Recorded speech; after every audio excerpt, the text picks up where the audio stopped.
Are we live? Is this live? Hello, friends. Welcome back to Plat Avenger on Twitch TV. My name is John Boyer, Professor Boyer at Virginia Tech, home of the Fighting Hokies, doing once more all the good I can do to educate the world about what the hell is going on, especially with current events and major world powers and stuff like that. This is an experimental thing we're doing here as part of our college class called World Regional Geography at Virginia Tech. Every week I will pick a topic or topics and do expanded lectures on Monday, Tuesday, Wednesday nights, what we're shooting for right now. And for those that joined us at all in the last couple weeks, we spent all of last week talking about China and the rise of China and territorial ambitions and territorial titillations. And we ended up doing 3 different lectures on Monday, Tuesday, Wednesday, each that went over 2 hours long. I thought for sure I could do a whole lecture on China in 2 hours. That was not meant to be. In fact, not even 2 and not even 3. We're on part 4 of that lecture, where we talk about some power projecting abroad from China. What I mean by that is, we can go ahead and get to it, is that we spent the first lecture or 2 talking about the rise of China in the modern era, how it kind of got behind its period of humiliation, and then its rise back into preeminence as a world power. And we were just on the cusp of getting to the kind of full-fledged yes. And here they're back in full, fine form as a major world power. This is China we're talking about. In a world that has been dominated by the United States of America as the only and sole world superpower for, since about 1989 or 1990. I think it's time that we all just admit, yes, it is now a two-power world between the United States and China. Russia's none too happy to hear about that, but that is the world in which we find ourselves, and this is the world of the very near, if not distant, future. So I wanted people to be a little bit more educated about these things. Last time we had gotten through 6 hours of lecture, and we finished up the section I called Territorial Titillations, where we were chatting about China kind of reasserting its land base, reasserting control over Tibet, Inner Mongolia, Xinjiang, stuff we talked up. And we also then started to talk about the Taiwan issue. We finished talking about the Taiwan issue, about how it soon will be reincorporated into China proper. Sorry to all my Taiwanese friends who still have aspirations of self-sovereignty.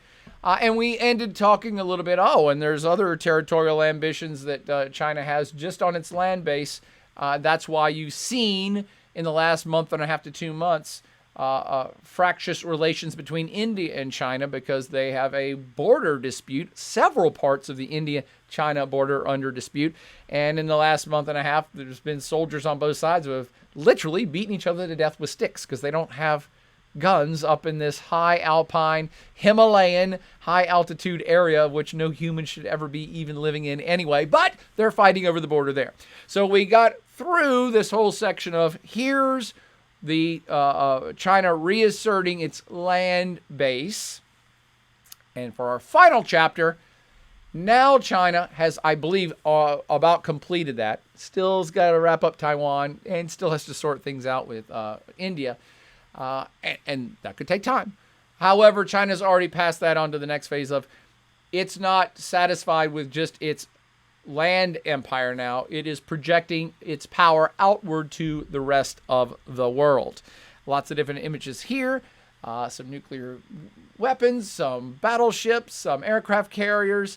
There's some trade issues involved here. There's some other territorial disputes that are outside of China involved here. Let's get to it, shall we? Now, before we can get to, wow, how is China suddenly pushing its power out to all these other parts of the world, and why is Boyer already suggesting they are a world power? Because that's what world powers do. They project their power out to the rest of the world, i.e. see the Soviet Union or the United States of America, or go back a couple hundred years to the British Empire or the French Empire or the German Empire. So empires, big, strong powers, they project their power to other parts of the planet. China is doing something that is entirely natural, but we find it odd. I say we, most of the outside world, and certainly almost all Americans find it odd because China's never done that before, right? Well, they have, and they've done it plenty of times in the past 5,000 years, but they've not done it in the last couple hundred years. And that's why it's so unique and novel to us and so shocking to many Americans. I do like to point out, before we go any further, the United States of America is about 200 years old. Roughly, give or take, hell, call it 250 if you like. Compare American history to Chinese history, which is something on the order of 4,000 to 5,000 years old. America, 200 to 250. China, 4,000 to 5,000. So it's no coincidence that most Americans are stunned or feel threatened by the rise of China, because they see it as the first time this has ever happened, and it feels threatening to them.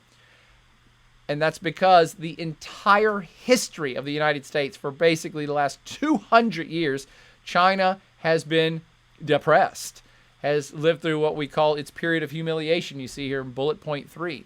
It totally sucked from 1750 to 1950. Roughly the entire history of the United States, China's been down and out. But China is back now, and that's where I'm picking up now. Okay, America, this much history. China, this much sucky history. China's whole history is all this. So that's why we find confusion in why China seems so fractious and frictious now and doing things. And we're like, wait, they're not supposed to do that. Yeah, how did they get to this point? Let's get to that, and then I'll talk about specific issues that other countries, particularly the United States, are having with China as it expands its power outward from its core area. Thing number 5 you need to know to understand about China in the modern era is the dragon is awake. China is back, and it is back in fine form. And the rebuilding process took a while. Again, for those of you that want the whole backstory that I've given about China, and it is a very abbreviated, generalized backstory to be sure, but if you want the whole backstory, you can go watch the other 8 hours we podcasted last week talking about the history of China up till about 1949, when they finished up their civil war. The Communist Party took control of China proper, formed it up, centralized the government, got things back on track, and then started to rebuild their society and rebuild their empire. Okay? That's where I'm picking up right now. So, 1949, China stood back up. Civil War over, World War II's over, Japanese troops that had invaded and occupied China pushed out. China game back on. They are starting the modern era exactly in 1949. In the 1950s and 1960s, they had this thing called the Great Leap Forward. And this was the Chinese experiment with communism. And quite frankly, I think at this hindsight in history, we can go ahead and call it an experiment with communism. Before I go any further, a lot of folks in the American audience will say, well, China is communist. They're communist. They got communist right in their name. The CCP or something like Communist Party of China, communist. China has a single political party in charge of it. That is true. And that political party calls itself the Communist Party. Also true. China in no way, shape, or form is a communist country anymore, though. Try to even forget the word communist when you think about modern China. Communism is a system, and in the 1950s and 1960s and even into the 70s and 80s, China was experimenting with Soviet-style communist command economy principles. Communism is when the state owns and controls everything on behalf of its people. So it owns all the land and all the resources and all the factories and all the doctor's offices and all the libraries, and it owns all the corn and the coal. It owns everything. And then it provides jobs for its people to work and provides the coal and the doctor's offices and the libraries and the corn to the people. That's what communism is supposed to do. For those that know any history at all, we all know that it has failed. Every single time the system has been attempted, it has failed. So I'm giving you the gloss over of China's experiment flirtation with communism. Because when Mao came to power, that's Mao Zedong, the hero of the Civil War, the leader of the Chinese Communist Party, unifier of the country, they were communists. They're like, we're going to start this thing called Communist China. And in 1950s and 60s, they attempted to do what the Soviet Union had done in the 1930s and 40s. That is to collectivize agriculture, force the country, speed up its industrialization, organize the entire economy, a singular entity organizing every component of the economy. Therefore, in theory, it will run faster, run better. We can industrialize faster. We can get back on track. We can grow more food. We can make more factories. We can do more stuff. And so they did all that. And everybody said, or at least told Mao for a decade or two, everything's great. And everybody was lying because the system didn't work that great. And millions of Chinese people died of famine and natural disaster in this era of this great leap forward in its attempt to make this communist utopia work, in which everybody wanted it to work so badly, they just kept lying about the results. Question from Twitch. Oh, I'm sorry. Oh, I forgot. I got the Twitch chat room in front of me now, too. I'll try to look down as much as I can. Say hello to NPO04, to Oh No, It's Jammy. What's up, Jammy? Plaid Katie says hello. 11780 has this awesome head that looks surprised. Billy Bob Hobnob 202 says, well, this is different. And Elev 7800 also writes, was this when Tiananmen Square happened? Not yet. We'll get to Tiananmen Square in a minute. Mr. Gaming Platypus says, do you think that communism is an effective tool for industrialization of a nation? It's interesting you use the word nation, Mr. Gaming Platypus. If you have a true nation, and nation is actually a different term than state. A state is a political entity, a sovereign state. We have about 195 sovereign states on planet Earth right now. Sovereign states are the system by which we all talk about states. There's Uganda and Mexico and Russia and the United States. So nation is a word that connotates more of a collective culture, perhaps a common ethnicity and language and religion, a nation of people.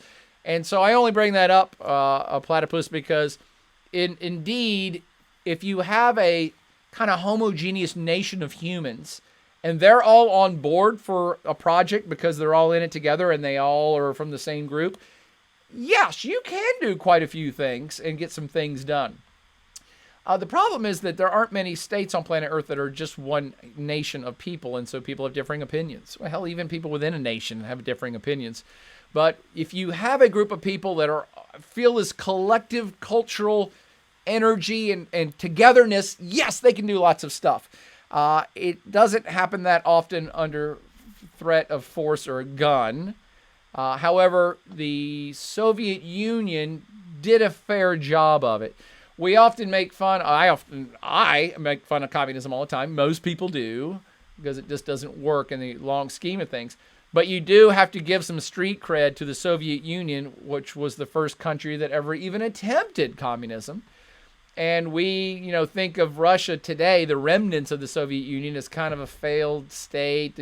Communism collapsed. The USSR went away.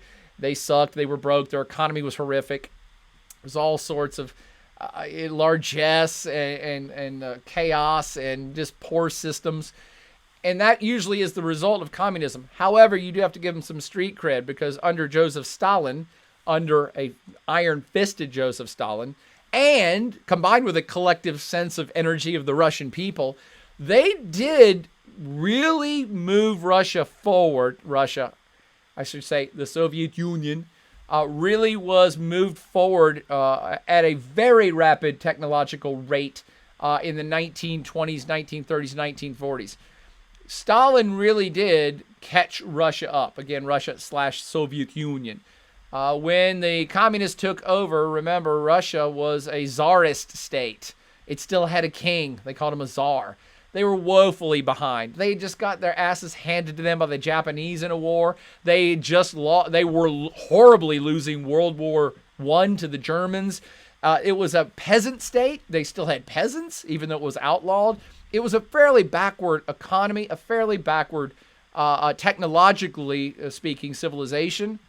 And once the communists took over in Russia, they did set things right in terms of providing a mission for the people, getting that government's act together, and really accelerating technology. You have to remember, in say 1930, even in let's say 1930, maybe 1920, Russia's still mostly a peasant state, wildly behind everybody technologically. Their military was wildly behind. It's why they lost to the Japanese. It's why they lost to the Germans in World War I. That's why they were losing. They were way behind. That's not, say, 1920, 1930. By 1945, they were one of the major victors of World War II. That's only 20 years. And 10 years after that, they put the first satellite in space called Sputnik. I'm sorry. By 1955, they put Sputnik in space. They were beating the United States in technology within 40 years of being a peasant society. So, yes, platypus. Sorry for the long answer, everybody, but that's what I do here, which is why we're never going to even get through this presentation. But in certain circumstances, with the energy of the people backing a government policy, yes, communism can produce some fairly significant results. By the way, it doesn't hurt when you have Joseph Stalin with an iron fist smashing everybody's heads in to make sure that they do what he wants them to do, which was Mao Zedong's role in China. So a very forceful, popular leader and a state apparatus that forces the issue and a group of people that want to do it. Because remember, you can have a dictator who's going to run around and smash everybody in the head if they don't do what he says. But if that group of people doesn't like him or it's a non-cohesive society, they're not going to get the work done. Humans are awesome at getting out of work. So even under threat of death, people are not going to work that hard. To advance a society, you really have to have several elements in place, and especially if it's going to be a communist experimental society. Hope that helps. Oh, you moved the thing. Okay. I make it easier to read or harder? I'm trying. Well, okay, I'll try. Because then you can read it better. Okay, and let's see. Then Hokey Medic 21 says off-topic wine question. Shall I wait for later? Yes, please do. Plus, you put the screen is. I can't read the comments actually. Oh, wait for. Okay, I see now. Yeah, that was the point. Billy Bob Hobnob says nothing works in the long scheme of things. That's true, Billy Bob Hobnob. In fact, some would argue that capitalism is not working in the long term, although it's still doing slightly better than communism, going head to head. Let's see. And Mr. Gaming Platypus follows up. Okay, about the technology, do you feel that their leaps were due more towards communism, or more towards scientists that were taken at the end of World War II and information sharing? A little bit of both, but don't make no bones about it, Platypus.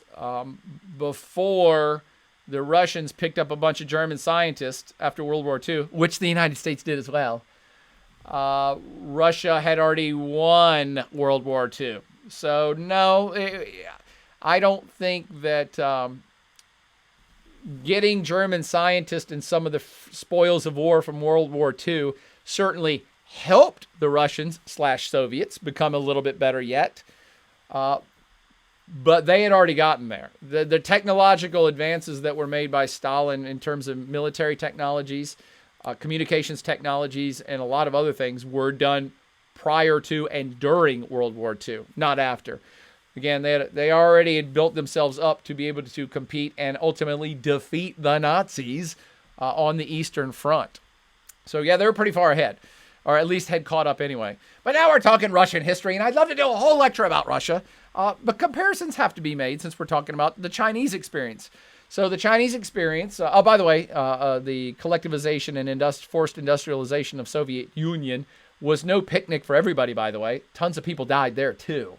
Tons of people were in prison, sent to Gulag, killed by Stalin. Millions of people died there, too. No picnic. However, the collective whole of the society under Stalin's leadership did push them forward. In Mao's case, not so much. And now, maybe we're going to offend some Chinese people, but I think they've come to grips with this, knowing their own history, that everybody loved Mao Zedong, like I guess people liked Stalin in Russia, and everybody wanted to do this communist thing, and he did unify the country and help it stand up. But their experiment just didn't work out as well. In fact, it didn't work out at all. Some actually credit Mao Zedong as one of the deadliest dictators on planet Earth, even though Chinese people would never say he was a dictator. But outsiders would say, well, he was a dictator because he was this communist guy who ultimately had all power And under his watch, literally tens of millions of Chinese people died because of failed policies, not because he had them killed in gulag camps. So the Great Leap Forward, China's attempt to do what the Soviet Union didn't work out so much. In fact, didn't work at all. However, they learned from their mistakes, and there were voices inside of China. By the way, this is also quickly forgotten. There were lots of people in China during the Civil War and before the Civil War and even after the Civil War that said China should become a democracy and China should be a capitalist. So there are voices inside of China, even during all this, that are like, well, yeah, I guess we can dabble with this communism thing. And obviously Mao and his crew have the energy and have the leadership, but I think we should do something else. So when the Great Leap Forward economic and industrialization policies weren't working fast enough or outright failing in many cases, it was dissent from the inside. And there were some Chinese leaders, Deng Xiaoping is one of them, the main one I'm going to talk about, who were saying, hey, we should try a different path to reunify his power base and to show leadership and to squash any would-be contenders for power. Mao Zedong and his crew then initiated the Cultural Revolution. And so, again, the very easy bait and switch game that political leaders do when their stuff fails. Well, don't talk about that. Do something else real quick. And so the Cultural Revolution was a cover-up of past mistakes and a unifier of Chinese culture by purging out everything that's not purely Chinese. And if you don't know about the Cultural Revolution, go look it up. Everybody had these little things called Mao's Little Red Book of, I guess, poetry and citations and things from the great leader Mao that you should do to be a good Chinese person. And the purges including getting rid of all things that weren't historically Chinese, getting rid of musical instruments, foreign languages, institutes of learning, textbooks, poetry, anything that wasn't purely Chinese culture. You're whipping people into what we call a nationalist frenzy to be proud of China. China, China, China first. Let's make China great again. Ringing any bells? Let's make our country great again. Purge out all the foreign stuff, because once we get all the foreign stuff out and everybody's on board for the program, then China be great again. Again, it's funny how history just keeps repeating itself, isn't it? Does any of this sound familiar? Just replace the word USA or America with the word China. So that was the Cultural Revolution, in which purges occurred of all things foreign and political dissenters and any potential power struggles within the Communist Party or within China, period. So purge out all your political enemies under this guise of unifying the country under a nationalist banner. I always like to call him Chairman Meow. I can't remember where I found this political propaganda poster, but I just love it. Okay. And Mao, you have to remember, Mao is so popular that people want to believe in him. They want to believe in his policies. And, you know, at that point, I don't know, probably 750,000 or, 750 million, upwards to 1 billion Chinese people were alive at that time. So you're talking about a big population who were working hard, and they do believe in the mission, and they want their country to be great again. But they're struggling, and the communism is just not working out. But people love Mao because he's the George Washington and Thomas Jefferson and Hamilton of his country wrapped up into one. He's the savior. He's the good guy. And so everybody kind of knows the policies aren't working, but nobody wants to tell Uncle Mao or Grandpa Mao or whatever, you know, nickname you want to give him, because he was the good guy. He's our great leader who was great leading during the revolution, but not so much now. So you actually have to wait until Mao Zedong kicks the bucket in 1976. He was already starting to be sidelined, but he had powerful political players around him that kept him propped up. You might have heard of the Gang of Four. So the society respected Uncle Mao so much that they didn't want to change, and then he finally died. They're like, okay, now we can start to change this attempted communist command economy that they were trying to do. And the guy who had said from the get-go, hey, I don't dig this communism thing. We should do that capitalist thing that all the other rich countries are doing. That guy's name was Deng Xiaoping. And if you really want to credit China for being rich today, you don't look at Mao so much as you look at Deng. And again, I think a lot of Chinese people already have come to this conclusion too. But again, it's like saying, well, George Washington was great. But Thomas Jefferson was better. No one's even going to say that. They're just going to be like, well, Chairman Mao did his thing, but Deng is when things really start to take off for China when we're talking about the modern era. 1976. Remember that year was when the United States was 200 years old. China is still kind of struggling, still behind, not a world power player, but not by stretch of the imagination, still kind of a chaotic economy, not worth a whole lot in terms of GDP and not even exporting very much. So it's when Deng takes over and enacts capitalist reform. You heard that right. Capitalist economic reform in the 70s. He's the one that said, hey, we should do what China does best. We make stuff, and we make tons of stuff. In fact, for most of the history of our great country, we have exported stuff and made bank. We used to export silk and tea and porcelain and art and everything. We used to sell everything to the world. Let's do that again. And so that it's not to the late 70s that actually starts to take off. They start to retool their economy towards an export-led economy. By the way, under a communist economy, there's this mythology of being self-sufficient. By the way, it's a mythology the United States under the Trump administration currently has. It's a mythology that Great Britain has when it voted itself out of the European Union. The mythology is that we're a great country. We don't need anybody. We'll make every single thing we want here at home. We don't need anyone. It will be great because we have all the jobs and all the stuff and everything's right here. That's nice, but I call that a mythology because I'm not sure that's ever been the case. Hell, you could go back to 10,000 BC. And city-states in Mesopotamia, in the Fertile Crescent, were interacting and trading with each other. No human is an island, and nary has a country ever been an island either, unless you're an island country, I guess, like Ireland. But I'm belaboring the point. International interaction and trade have been part and parcel of the whole human experience for pretty much the human experience. But there's this mythology that if you do it all yourself, you have 100% self-sufficiency, self-reliance, and your country can be the greatest because you don't need anything else and you don't have to do anything else with the rest of the world. That's what the communists always want to do. North Korea is a classic point of one country that's done it successfully. I mean, failed at it horrifically because they are isolated and they produce everything themselves and they're starving to death. So Russia, under Soviet Union times, wanted to be self-sufficient. And China was really pushing to be self-sufficient. Make stuff here that we consume here. But it's clunky. It just doesn't work out as easily, it may seem, even under a command economy.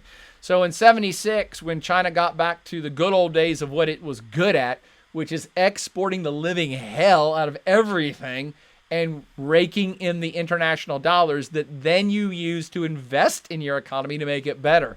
Use to invest in your military to make it better. Use that money to invest in your road systems and your educational systems to make them better. That's their competitive advantage. They have always been the workshop of the world, producing tons of goods and services. And again, that's what they started doing again in the late 70s. So we're still not that far in the past. That's when they started doing it. They were still a know-nothing, not even a third or fourth tier world power back in the 1970s.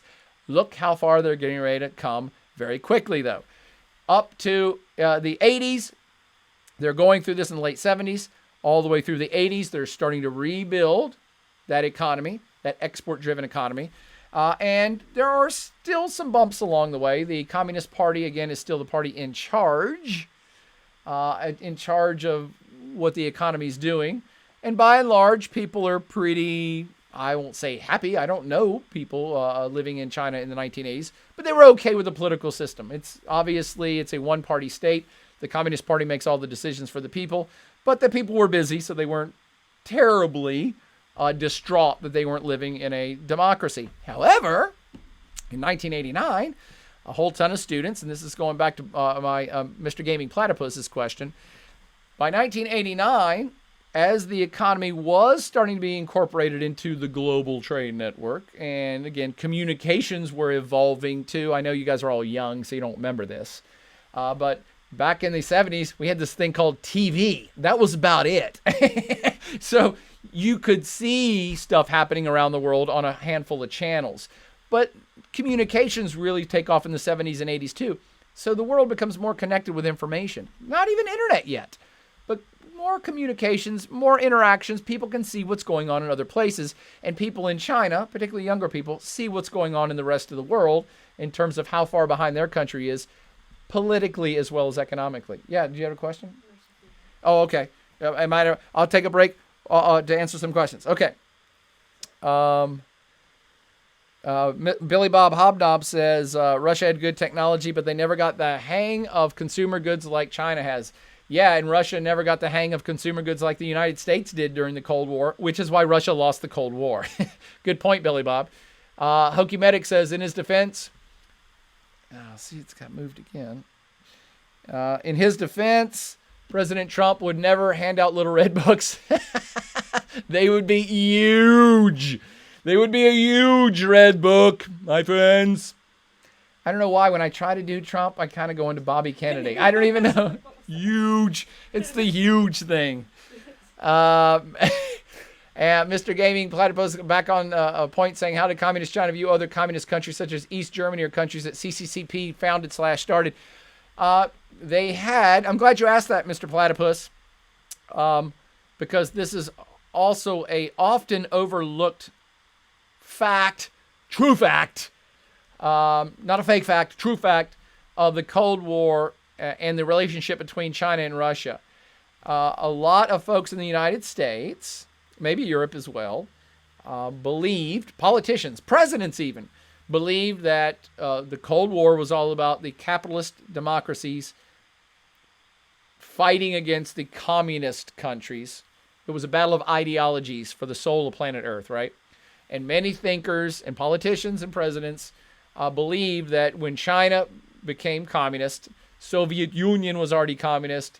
Everybody just thought, obviously, they're in this huge love fest. All the communists are on their team. They all love each other. Not so. China chafed under Soviet Union overbearing leadership in about the first 5 years and kicked them out. So there was never...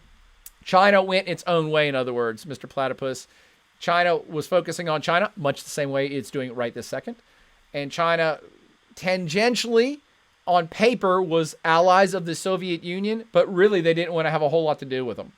And so they didn't think that much at all about Eastern Europe. China was really focused on China. They had diplomatic relations, don't get me wrong. And they probably toured the plants and the facilities and all the other communist countries to see how they were doing things. But there was not a whole lot of love lost between Soviet Empire and China, to the point that even historians and Cold War pundits were shocked to find out how much they hated each other during the Cold War, because a lot of that stuff didn't come out until the Soviet Union collapsed and a lot more information became readily available. So my answer to you is not much. They knew what was going on in the rest of the communist world, but China was, has been, is, and will be focused on China. That's what they do. Again, everybody would say, well, that's what every country does. Yeah, China's really good at it right now. They're in the zone right now.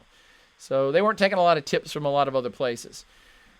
Let's see. Billy Bob Hominov says, depends on how big your country is. Did the Mongols have to trade when they ruled 25% of the world? Yeah.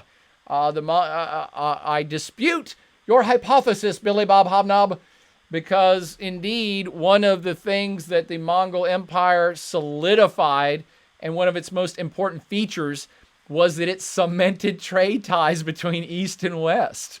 It was said that What's that? That comment right after that, or a couple below. Okay. I'm trying to read them as fast as I can.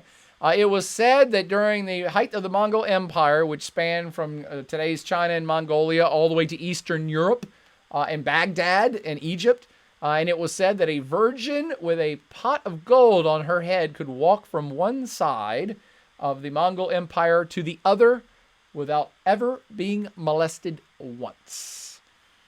And that means they secured trade and basically a police force that was reinforcing the trade. This was a safe place. Why do you want a safe place? To encourage trade. If you have bandits throughout your empire robbing people, it breaks down your economy. It hurts your economy. So the Mongols weren't any fools either. They were badass warriors. Don't get me wrong, Hobnob. But I'm sorry, Billy Bob. But the trade was one of the most effective and important things that they did. They brought international trade to its height at that time. To its height. It was the first time ever that people were openly trading between Baghdad, Beijing, and hell, I don't know, Moscow and beyond. That was a first. So kind of a big deal. Okay, let's see. Back to Mr. Platypus. Aftershock kind of confused me on the scope and purpose of the PLA. Is it more of a National Guard, or are they like the actual military? They seem to live more like a sort of reservist force within the apartments. I think it's all the above, Mr. Gaming. The PLA is the People's Liberation Army. So it is the army, but just like the United States has an army, they have different divisions of it too. So I think the PLA may be the umbrella, maybe the kind of thing that covers the PLA probably as an Army, Navy, Air Force, and Marines, I think, and a National Guard. But the PLA, as featured in Aftershock, was straight up the Army. You got to remember, you were looking at the Army during the Cultural Revolution, during the 60s. When was that set? I can't remember what year that Aftershock started. 60s or 70s.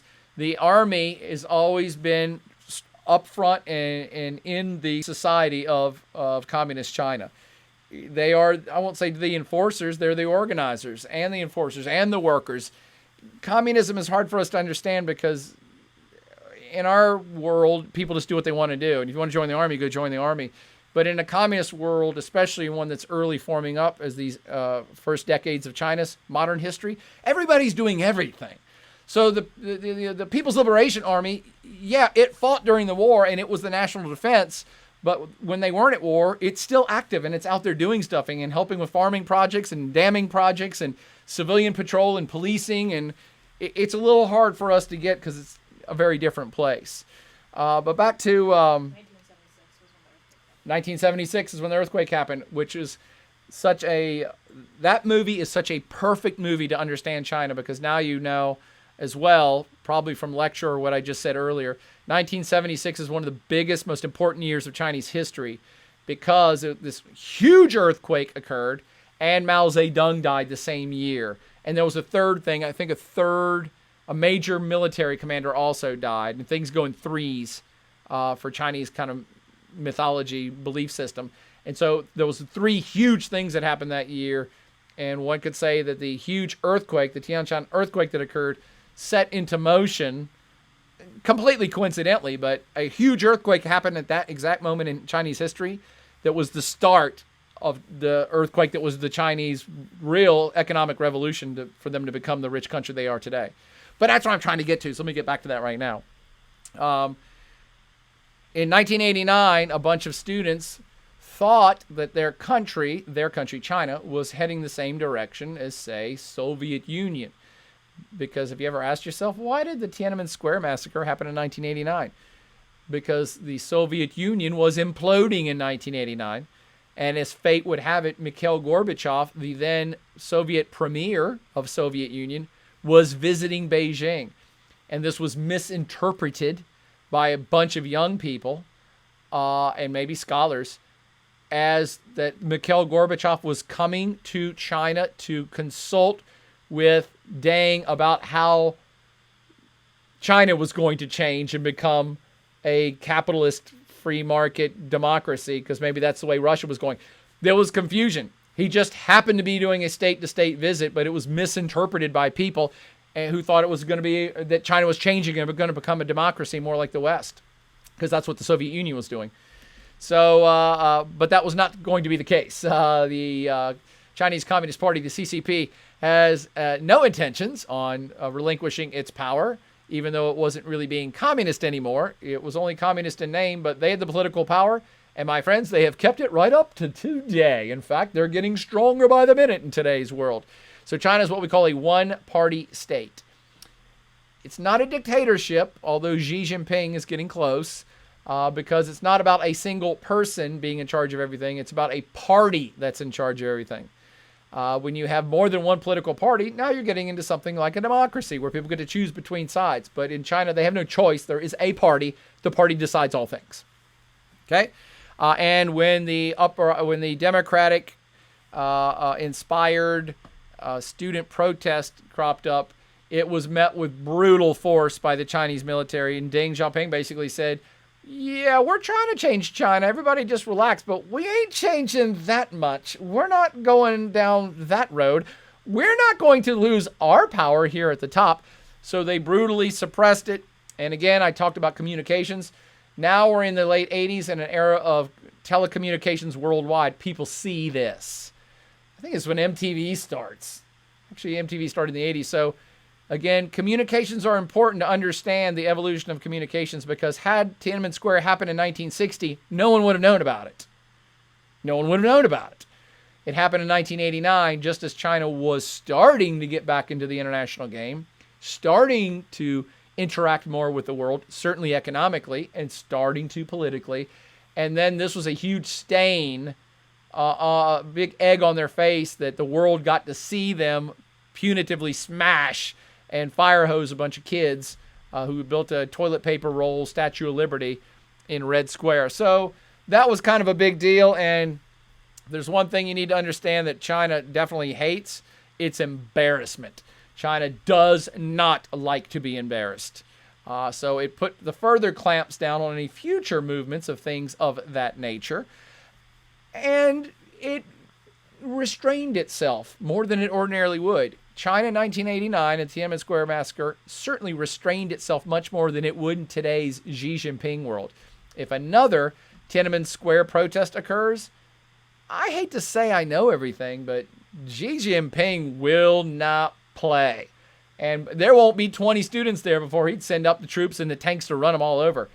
They do not like to be embarrassed. They don't like talk back from the people. They're making their country rich, and they're saying, hey, everybody's getting rich. Sit down and shut the hell up. Our country's getting better. Get on board. And by and large, most Chinese people are on board with that, by the way. So Tiananmen Square is the first kind of big thing that's... And this is at the point, I think, 1989, 1990 is when everything just starts going right. So talked about the period of humiliation, 1750 up to 1949. Talked about the failed Great Leap Forward. Talked about the icky and kind of failed Cultural Revolution. And then we got this kind of stained on the shirt of the Tiananmen Square massacre. Now you can draw a line in the sand. This is when China starts to become the rich China that you know today. 1990s, I don't even have any highlight bullet points for you besides things go haywire in the economy. They start producing tons of stuff. It is back to the good old days of the height of the greatest Chinese empires. They economically liberalize. They start letting people kind of start their own businesses. The state kind of steps back. The state still controls a lot of industries, don't get me wrong. Like the big industries, like the coal plants and the car plants. And the state is still running the show in terms of big industry. But they start to allow for private investment. They start to let people work as much as they want to. They start to tell people, hey, you know what? If you want to open up a little restaurant or diner in your town, go ahead and do it. Oh, you want to start a little brick making facility in your backyard? Go ahead and do it. And this just unleashes 1 billion Chinese people's potential dreams to work harder, make more. Work harder, make more. Work harder, make more. And 1 billion Chinese people are all about making more. It is amazing to me that no one ever draws the parallels that the Chinese are, I think, the closest thing to the Americans in terms of we are very money driven. And we will work, if we're going to get paid more, if we work harder, we work harder. I mean, there's no mistake why the Americans have some of the longest work weeks, some of the highest productivity, and some of the highest salaries. It's one of the richest countries on planet Earth. Let people work more and make more, and buddy, they will work. Well, the ones that want to work will work, and they will work way more. And this is part of this liberalization of the economy. Slight liberalization, not wide open, But this liberalization of the economy is what lets loose this explosion. And for virtually all of the 1990s and even into the 2000s, China was recording double-digit economic growth. What I mean by that is we have this thing called GDP, right? Everybody knows GDP, gross domestic product. And there's lots of other measures. It doesn't really matter which one you look at. Double-digit growth means that every year your economy is more than 10% bigger than it was last year. So, for instance, economic growth rates in America hover, right now they're hovering low, but say they hover between 2 to 4, maybe 5% in a good year. What that means is if we say economic growth last year was 3%, that means the economy right this second, all the goods and all the services, all the value of everything from 2019, now in 2020, multiply that by 3%, it's 3% bigger. Add that to the top. So it's 3%. If our economic growth rate is 3%, then we're 3% bigger on everything this year. And if our growth rate this year is 5%, then by this time next year, the economy will be 5% bigger than it was in 2020. That makes sense? Big countries, well, poor countries don't have a whole lot of economic growth, so their numbers are low and they don't grow that much. But even giant big countries like the United States routinely only get 3, 4, 5, maybe in a crazy great year, 6% growth rate. And that's because the United States is so big. The UK economy is so big. France's and Germany's economy is so big. It takes a lot more money and a lot more goods and services sold and produced to add 3% to a $1 trillion. That makes sense? If you start low, if you only have $1 billion in your economy and you have 10% growth rate, well, you're adding 10% to that billion. That's pretty good. If you're already a $1 trillion economy, man, that's a lot of money you got to add on to have a 10% growth rate. So the bigger your economy is, usually the lower the growth rate number is. It's just straight up economics is how the world works. China was starting at a lower base and it exploded economically. And it was having double-digit growth rates. Every year, the economy was 10, 11, 12, 15% bigger than it was last year. By the way, those are growth rates that any politician on planet Earth would donate a testicle to get in their economy. And I'm not just picking on men. Women would donate someone else's testicle to have that in their economy. It's a big deal. Double-digit growth. And China sustains that for virtually the entire 90s. Every year, 10% bigger than you were before. That is crazy, hot, blistering hot growth rate. Now, I'm going to just start firing off a bunch of stuff too to get us caught up to the modern era. Because of it getting back on track, now they've had since 1949 with a singular political system of stability. The country's united. And now the economy's humming, and now they start getting their political house in order for the worldwide market. Meaning that they are at the point of saying, hey, remember when all these foreign powers used to control us and screw us over? It's reckoning time. So in 1997, Hong Kong, which had been torn away from China by the United Kingdom, was returned back to China. By the way, you probably heard a little bit about Hong Kong in the last several months / years. And that's because when China took repossession of Hong Kong, the original referendum on it, the agreement between the Brits and the Chinese was that Hong Kong has been under the wing of Great Britain, a capitalist economy and a democracy. So, hey, China, I'm speaking on behalf of Great Britain. Great Britain says, chip, chip, perio, old chaps. We'll give you back Hong Kong as long as you promise to allow them to maintain their autonomy and their democratic systems for a period of, I don't know. Actually, I don't know. I want to say 100 years. And that became known as one state, two systems. Two systems, one state. So Hong Kong reverted back to China, but they maintained their democratic system, even though they were in one state called China. Does that make sense? Well, as you know, China is now giving up on that. And we're now getting to China being much more powerful and assertive in today's world. And there were protests back in 2014 called the Umbrella Movement. And then you might have heard any passing reference in the last 2 years, general Hong Kong rioting, protesting. And this is because in 2014, even before that, but in 2014 and again in 2019, legislation was introduced into Hong Kong, which was going to strip it of some of its democratic autonomy. Just little pieces. China was taking little pieces at a time, and people were getting furious, saying, no, you said one state, two systems. You said one state, two systems. And this is what's been going on in Hong Kong since 1997. But it's pretty much over now because China said, we're tired of this. We're tired of that thing we agreed to. We're not doing it anymore. Hong Kong is now back in the Chinese fold. I'm sorry, is a question? Okay. In just 2 years after that, a little place called Macau, not that little, but a cool place to go gambling, by the way.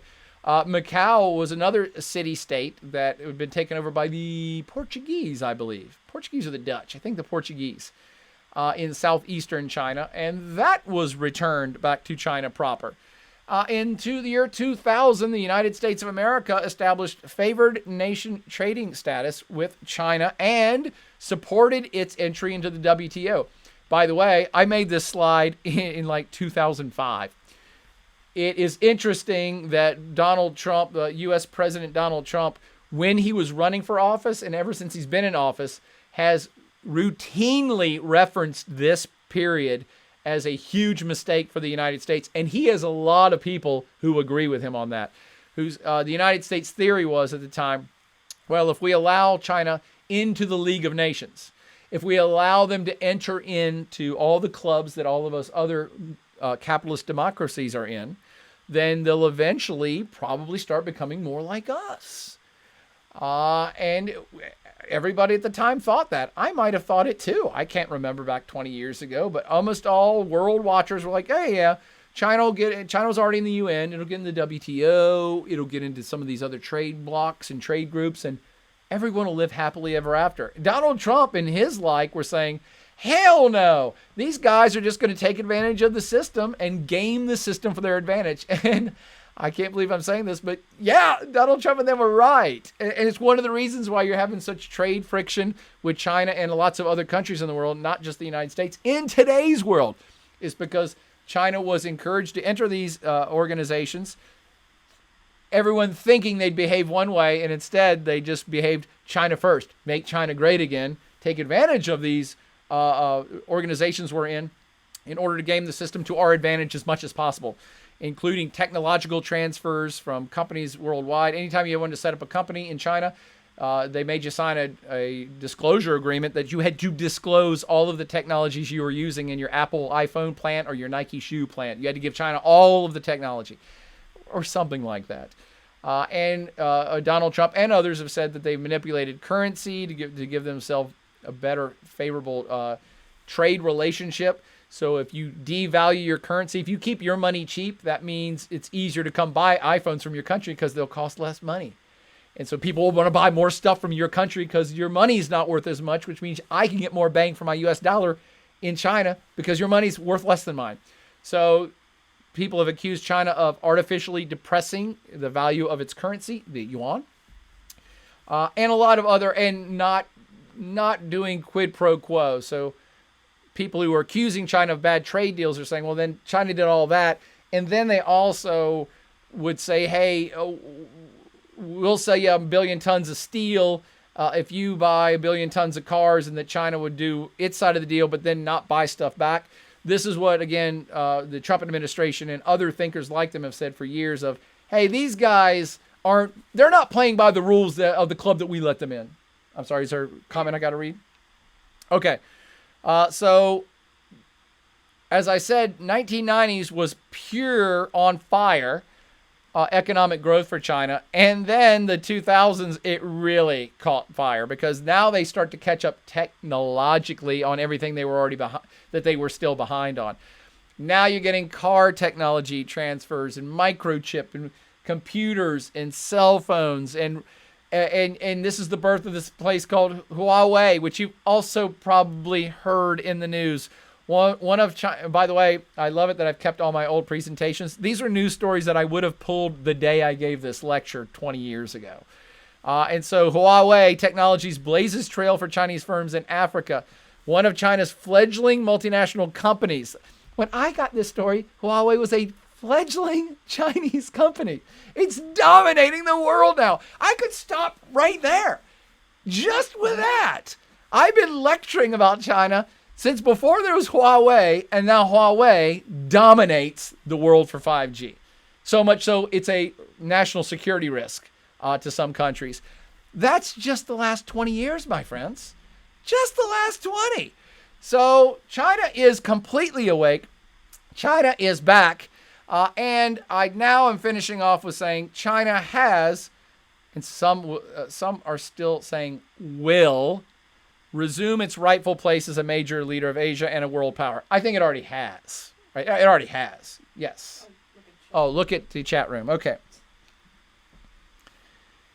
Yakob's back. Welcome back, Yakob, who says work ethic in Japan makes the average American looking as lazy as a dog chilling under the sun. I love that. Let's see. LOL, 2005, you said that was wishful thinking. What did I say in Sloot 13? What did I say in 2005 was wishful thinking? I can't remember what I said in 2005. I'm not that good. My memory's not that good. Jacob says DJT has a point, but back when there wasn't a Republican administration as well. To credit Donald Trump, the latter years of the Obama administration, they were starting to sour on Chinese relations as well. They were seeing that they had put forward good faith in China. And by the way, Obama didn't encourage China to join the WTO. That was under George Bush. So the Bush administration and then into the Obama administration, people started to sour on the idea that China was going to be an equal partner or play by the same rules. And so the tide was turning, and Donald Trump came along at the exact right time to be a populist nationalist who was saying, rah, rah, rah, make America great again, and we should stop doing everything with China. I mean, we can make fun of the guy for a variety of reasons. He is quite hilarious. I'm talking about Donald Trump. But his timing was pretty on point, and his message, especially when it came to China, really resonated with Americans, including some other politicians who were like, yeah, we kind of have not been doing that well trading with China for a very long time now. Let's see. Billy Bob Hobnob says gaming the system is exactly what makes them like us. Also agreed, Billy Bob. Totally agreed. It's funny that somebody else that beats you at the game you created, you hate them and you're like, you're cheating. And it's like, but they're doing the same thing you did. They're just doing it slightly better now.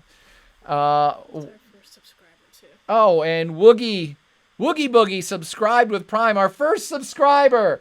Yay! And that, I don't even know what that means, but Woogie Boogie, if you hit me up, I'll get you one of these. I'll mail you one of these as our first subscriber. In fact, I guess you could just give Katie your address somehow. I don't know. I'm not trying to disclose information in a public forum, but I'll mail you one of those sticker heads if you like. Maybe 2 or 3. And so to 1K, 1CK, 3R, should we be concerned about China, but also some other countries as well, like Brazil buying up agricultural land in the United States? No, I don't worry about countries buying assets in other countries. That's also been happening forever, at least in the modern world.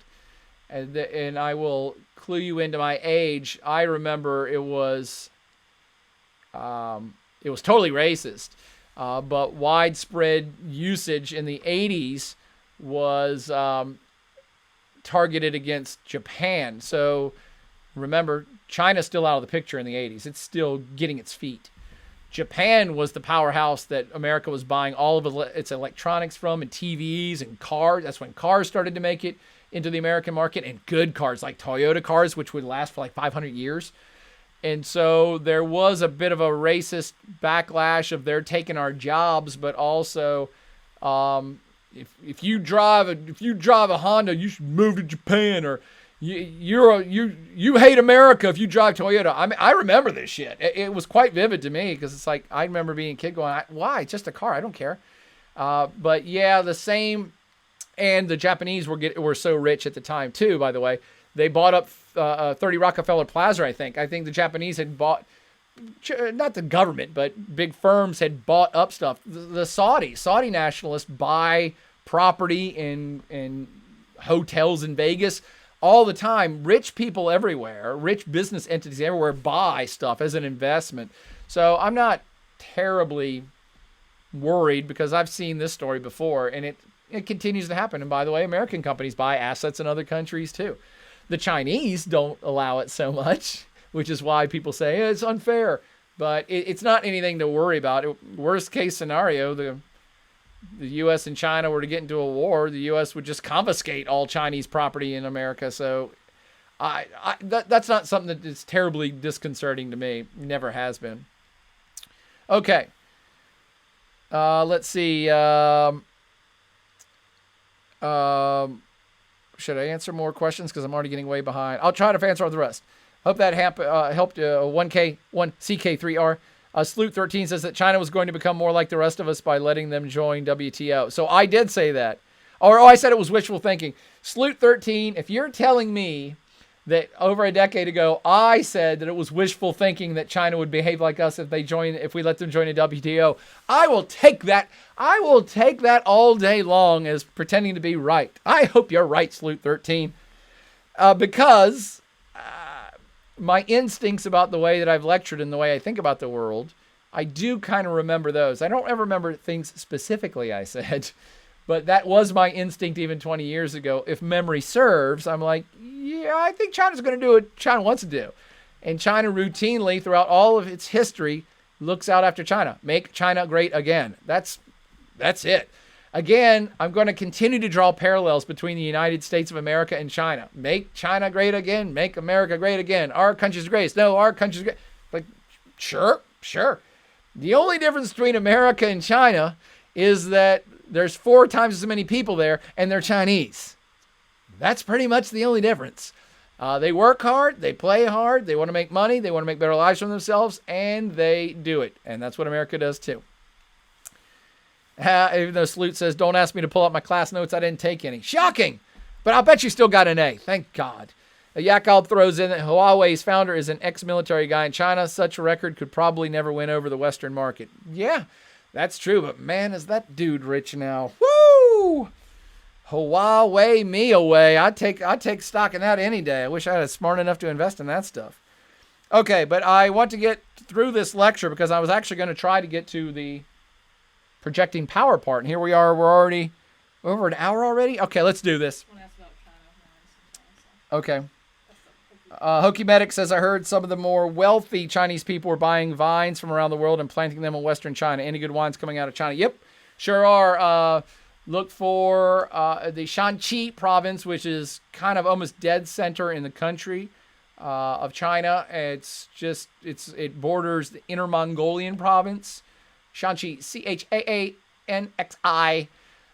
They are one of the kind of premier wine regions of China, but they're not alone. The Shandong Peninsula is producing much stuff too, all the way across kind of a northern fringe of China. Vines are going in. China, you heard it here first, will be the world's biggest wine market inside of 1 decade. China will be the world's biggest wine producer inside of 1 decade. China will be the world's greatest exporter of wine inside of 1 decade. Yep, I said all 3. China has 1.5 billion people in it. 1.5 billion people, a lot more expendable income, who are refining themselves and doing things that rich people do everywhere else. And drinking wine is one of them. I can't wait to go visit the vines in Shanxi. But to finish off our getting rich story, 2003, China puts a man in space. Only the 3rd country to do that in human history. So we're starting to ramp up. Been talking about the economy doing great. Now we're starting to politically get some assets back. Now culturally and technologically, we're getting China starting to rise in the world ranks. 2008 hosts the Olympics and completely annihilates the Olympics. Sweeps the Olympics. First time that modern China has hosted the Olympics, went off without a hitch, and it was wonderful, and everybody loved it, and China won it. There you go. 2000, same year, actually, I think it was within a month of the Olympics, they did the first spacewalk. I believe, again, only one of 3 countries to do that, and maybe only one of 2. I can't remember if Russia ever did a spacewalk. Let's assume they did. And put all these things together, my friends, and you have a country whose national pride is swelling. I liken it to the way that the United States, the Americans felt after World War II. After World War II, America was strong. America was vibrant. All the people came back from war. They were all happy. They all went home, had sex with their wives. They all got great mortgages on houses. Everybody was a winner in America. Everybody was doing better. Everybody had a house. Everybody had a chicken in every pot and a car. And they was getting richer. And our country's great. And we just beat Nazis. And America's the greatest country ever. And that's where China is right now. I get my blood pressure up to make a point. That's where China is right now. And America put a man on the moon, and look what China's doing right now. China will be the next country to put a man on the moon, a human on the moon, I should say. And the United States is actually trying to beat them back. So the United States can say, no, we're still here. But China will beat the United States back on that.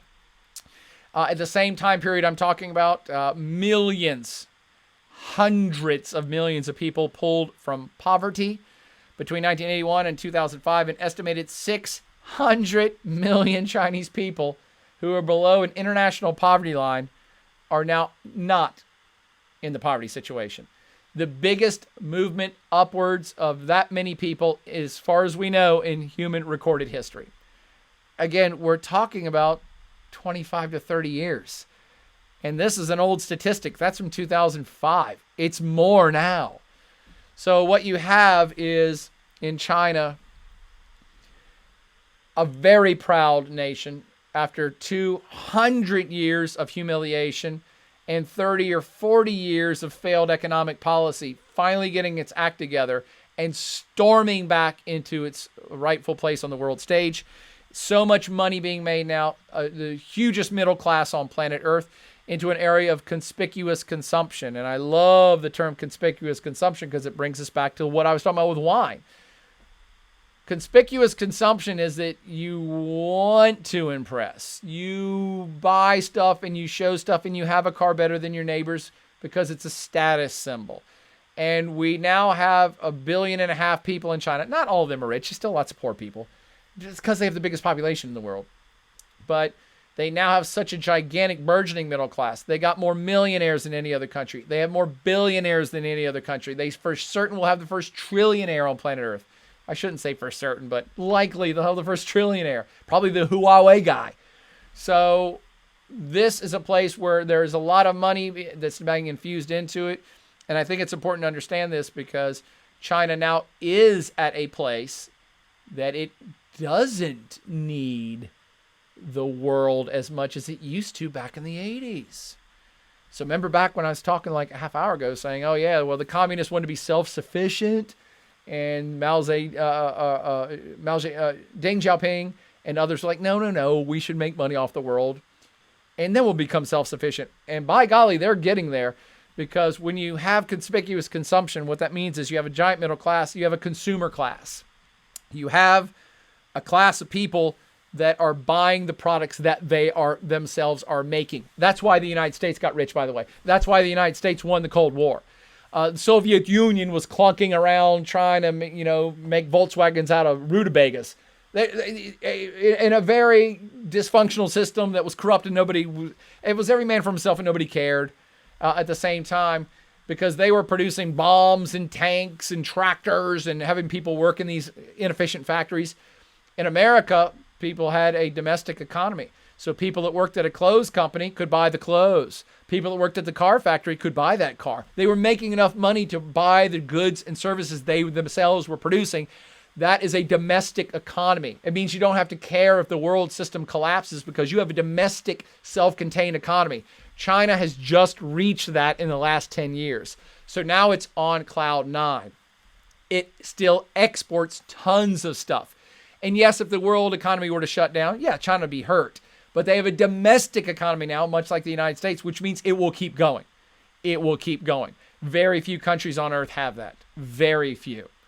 Most small countries can't have it by their very size. They can't produce everything. So you have a very unique circumstance where you are looking at the China and the United States as the two world powers for the coming decades / centuries because they have huge economies, huge populations, and they are internally satisfying their own economy and then making money on the side with external foreign stuff, if that makes any sense. And now that brings us to what I was going to talk about most of the time, which is with all of these other increases comes increasing military power. They now have made so much money over such a long period of time. They have invested in themselves. They've invested in their roads, in their schools, in their education systems, in their social welfare systems, into factories, into you name it, the solar power, into their space program, and of course into their military as well, because they want to shore up their land base and expand their power further afield so that they never suffer another period of humiliation. Remember, the period of humiliation and domination by foreign powers is still very fresh in the Chinese mind. It's something that they probably pisses them off every single day. Planners in the CCP, China's leadership, all they think about, not all they think about, they almost always are thinking about, though, self-defense, keeping people away, never getting humiliated again, keeping the people in line, not being embarrassed by their own people, not being embarrassed by foreign powers, not being taken advantage of by foreign powers. This is still fresh in their memory. They are not having it. They're not having any return to the past. And how do you do that? Beef up your military so that nobody can mess with you in the future. And that is indeed what they've been doing across the board. Army, Navy, Air Force, Marines, they have the largest standing army on planet Earth. But even that's almost laughable, because who the hell gets in land wars anymore?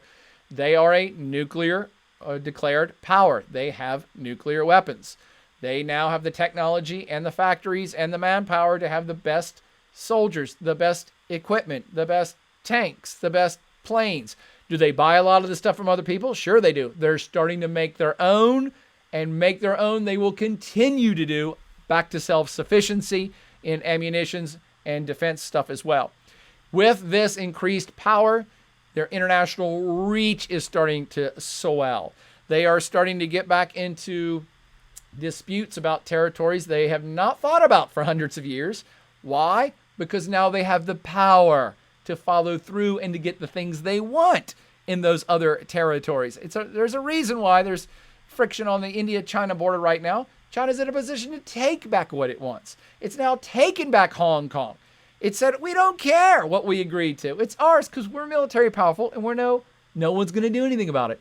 China could tomorrow take back Taiwan. No doubt about it. They outnumber them far militarily superior to Taiwan. They've been holding their cards because, again, they don't want to be embarrassed. They don't want to look like a bully. They don't want to look like they're forcibly taking back stuff. But they're getting very close to the point of saying, who cares? Who cares if we look like a bully? We can do anything we want to. We're powerful enough. And that pride and that reach is swelling further. Before I get to the military conflicts, our imminent military conflicts and territorial tensions, part of this is China's plan to reestablish itself as the premier power of all Eurasia. And they're doing it very strategically. This thing is called the Belt and Road Initiative, aka the New Silk Road. A connection, a corridor of trade of goods and services between East and West like never before since the Khan Empire. Yes, that's what they're shooting for. And again, this is not by threat of force. This is soft power. China has been making trade deals with all the countries you see lit up here. And what they're building is a global infrastructure development strategy. And this is fully embraced by the Xi Jinping government, who is also, by the way, he's absorbed all power to himself. He is now ruler for life. Changed the Chinese constitution a few years back to make himself ruler for life so he can see out all of these plans and projects he's putting forward. And his main one is this development strategy, the Belt and Road deal to invest in countries and international organizations, centerpiece of the Communist Party, General Secretary Xi Jinping's foreign policy. Well, what I mean by developing stuff, it's not like, hey, let's have a trade pact. No. This is actually tangibles.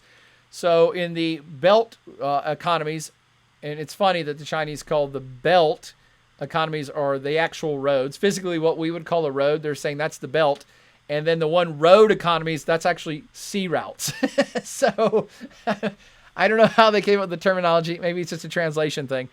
But the Chinese are going to all those countries in purple and saying, hey, we want to have, I won't say free trade, but we want to start trade policies that open up trade between us and minimize tariffs, taxes, and friction between trading all our goods and services with you all. We're also going to spend a bunch of money building roads, railroad networks, bridges, whatever it takes to connect us up physically on a road on the ground, we will do it. And if we won't do it outright, if you won't let us build a road to Hungary for you, we will lend you money. So some of these countries are like Kazakhstan could be like, oh, we don't got money to build 3,000 miles of railroad. China says, that's cool. How about we lend you the money? We'll lend you the money. You can pay us back or just give us an advantageous trade relationship. The same is true with the orange countries, the one road. They're going around saying, hey, Pakistan, and this is actually a real example, not a made up one, Pakistan, hey, we'll help develop out that major seaport you have down there that it's a little rickety, it's behind the times, and it's not big enough, it's not developed enough to handle big seagoing cargo ships of today's world. Why don't we rebuild that for you? Let us rebuild. Hey, Ethiopia or Sudan, how about we lend you $5 billion to build a railroad system that empties out into the Gulf there. So it will help build the port facility. That's what they've been strategically doing now since 2013. And it actually started a little bit before that. But 2013 is when they said, oh, we have this grand plan now of hooking up all these economies with China at the center of them. Again, this is a soft power tactic. You could look at it like a Eurasian EU, I guess, or because it even includes Africa, like a Asian African EU, although it's not really an EU. The EU is a different beast altogether for reasons that you probably understand now in this class. So this is something quite novel and unique, a trade block of sorts, but an investment strategy. And by the way, this is not talked about much yet, but China has already created an Asian investment bank, of which they're the main shareholder of, that lends money out, okay, to countries to do projects. That's a bank. Banks work for money. It's not charity.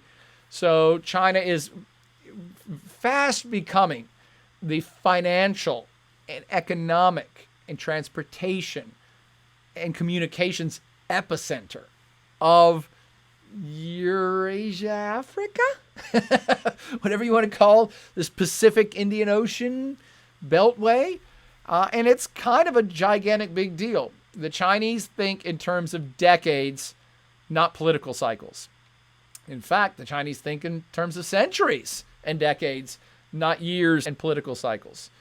It's one of the reasons why they can do these great things and have these big initiatives and build the Three Gorges Dam. They don't have to ask the population what they want. They don't have to rely on people to vote them into office. They don't have to care if the whole population in China hates something. They're in charge. So they can afford to think strategically for a project that's going to take 50 years. They're like, yeah, we wouldn't even think about it unless it was going to take 50 years. Everything else is just like, whatever. Who cares? Where in America, everything's like, well, all we can think about is the next 2 years till the next election. All I can do is build stuff so my people will reelect me. All the political party can think about is a 5-year plan that gets them reelected in 5 years. That's a very short-term way of thinking, and it's becoming increasingly hard for the United States to get ahead in the world when China does the long-term thinking so much better and has the patience to wait for it to come to fruition. Okay? Now, I already pointed out that the one road economies are the orange ones. That's actually water. So wouldn't it be a one boat economy? No, that's not that. Well, if you've got a road on the water, if you have a road on the sea, what else do you kind of need? You need more military to exert control and power and safety over that road. Much the same way, look how this lecture's coming all the way around. Much the same way I said that the Mongol Empire was so awesome for trade because it created safe passage on trade routes. China wants to do the same thing. And maybe for some other reasons, but China's saying, hey, we have this big initiative. We have to build some aircraft carriers. Think about that. Let me go back and look at the date on this. April 2014. U.S. Defense Secretary Chuck Hagel, I always like Chuck Hagel, visits the Chinese aircraft carrier that was just recently launched, and that was 6 years ago. And here's what it looked like. Here's some fun fact, though. Just about a year ago, China commissioned its second aircraft carrier. I totally missed that. I said I gotta do more podcasting. It's the only way I can keep up with what the hell's going on. Okay, so what's the big deal about aircraft carriers? Well, this little graph here is showing you number of aircraft carriers in operation worldwide as of December 2019. Wow, the United States has 11. In fact, if you tally up the numbers there, you see that the United States has the same number of aircraft carriers as the rest of the entire world put together. Huh. Well, do you think China's going to stop at just 2 aircraft carriers? I mean, will 2 be enough to protect its seagoing and territorial integrity and protect the shipping lanes for its One Belt, One Road initiative? Well, I love showing this because this never gets old. This is a graphic that is actually now something like 20 years old, but it still makes the point. This is a picture of all of the entire world's aircraft carriers. You'll see the first 2 columns are the United States. Now, the first column actually there on the left is, I think that's heliopads and rapid attack vessels that can launch ships and helicopters. The middle column is true aircraft carrier that can launch jets and stuff. But this was the entire world's stockpile of aircraft carriers up till about 10 years ago, because the Chinese ones aren't even on here yet. And by the way, the UK has 4 listed under their little column there in the lower right-hand corner. The UK's already retired 2 of those, maybe 3. So, and we need to add 2 up for China. So for those that are worried about China's aircraft carrier superiority, please keep this chart in mind. The United States still possesses more of these particular types of equipment than all the rest of the world, including China, combined. Now, here's the bigger question. And maybe I should go, am I too far behind in comments? I should go do some comments. Let me do some comments and before we get to, why does China want more aircraft carriers? What's so important about Chinese aircraft carriers? You work on that. Yes. I'm trying to get back up to see what I missed. Oh, yeah, you got it. Well, I don't know how to get it. You moved the mouse, so I don't know what's going on. We're dealing with so many screens here. It's down here. Okay. But I'm trying to get back up to other comments. Oh, you paused it. Anyway, I see Cameron the Map God's in the house. Welcome, Cameron. Says South China Sea. Sorry I missed that, but I can't scroll back up now. China only makes maps that have a line that surrounds the South China Sea, so it's clear to Chinese citizens. Oh, yeah. Okay, we're talking about South China Sea. Hang on. I got a slide for that. Billy Bob said bribes are better than bombs. Let's see. 1K says, I believe the Chinese a while back also tried to build a canal through Nicaragua to bypass the Panama Canal. One reason or the other, that project has not begun. You are correct, 1K. They are still working on that. The Chinese want to be the ones that fund another canal through so they can exert further control, further afield. They lend money to virtually any country in the world to do any sort of projects that the Chinese can then say, well, you owe us a favor now. We lent you the money for that canal project, or we lent you that money to build a stadium, or we lent you that money to build a railroad thing. You owe us that money back, but also you owe us a favor now. So again, that's soft power. And yes, the Nicaraguan canal is on again, off again. Last I heard, there was a crazy rich Chinese businessman who was taking it on, wanted to be the one in charge of it, but I think it kind of fell through the cracks again. Billy Bob says China needs a world-class university system and an alternative to SWIFT. They're working on it, Billy Bob, for 100% sure. They're working on that right now, too. Cameron the Map God says, I'm sorry, CPT, oh gosh, that's a tough one. Murdale said, wouldn't their wolf warrior diplomacy actually prove otherwise, that they aren't as patient as we thought they were? That is correct, CPD, Murdale. However, China was as patient as it was, as it intended to be, I suppose, on the Hong Kong issue. And it's still, let's just call a spade, it's still being patient with the Taiwan issue, because again, they could take Taiwan tomorrow. They don't want that. They don't want to look like a bully. So they're still restraining themselves a bit. But we don't know how much longer that restraint will stay in touch, because of the host of issues I'm getting ready to get to, which are getting hotter as every day passes.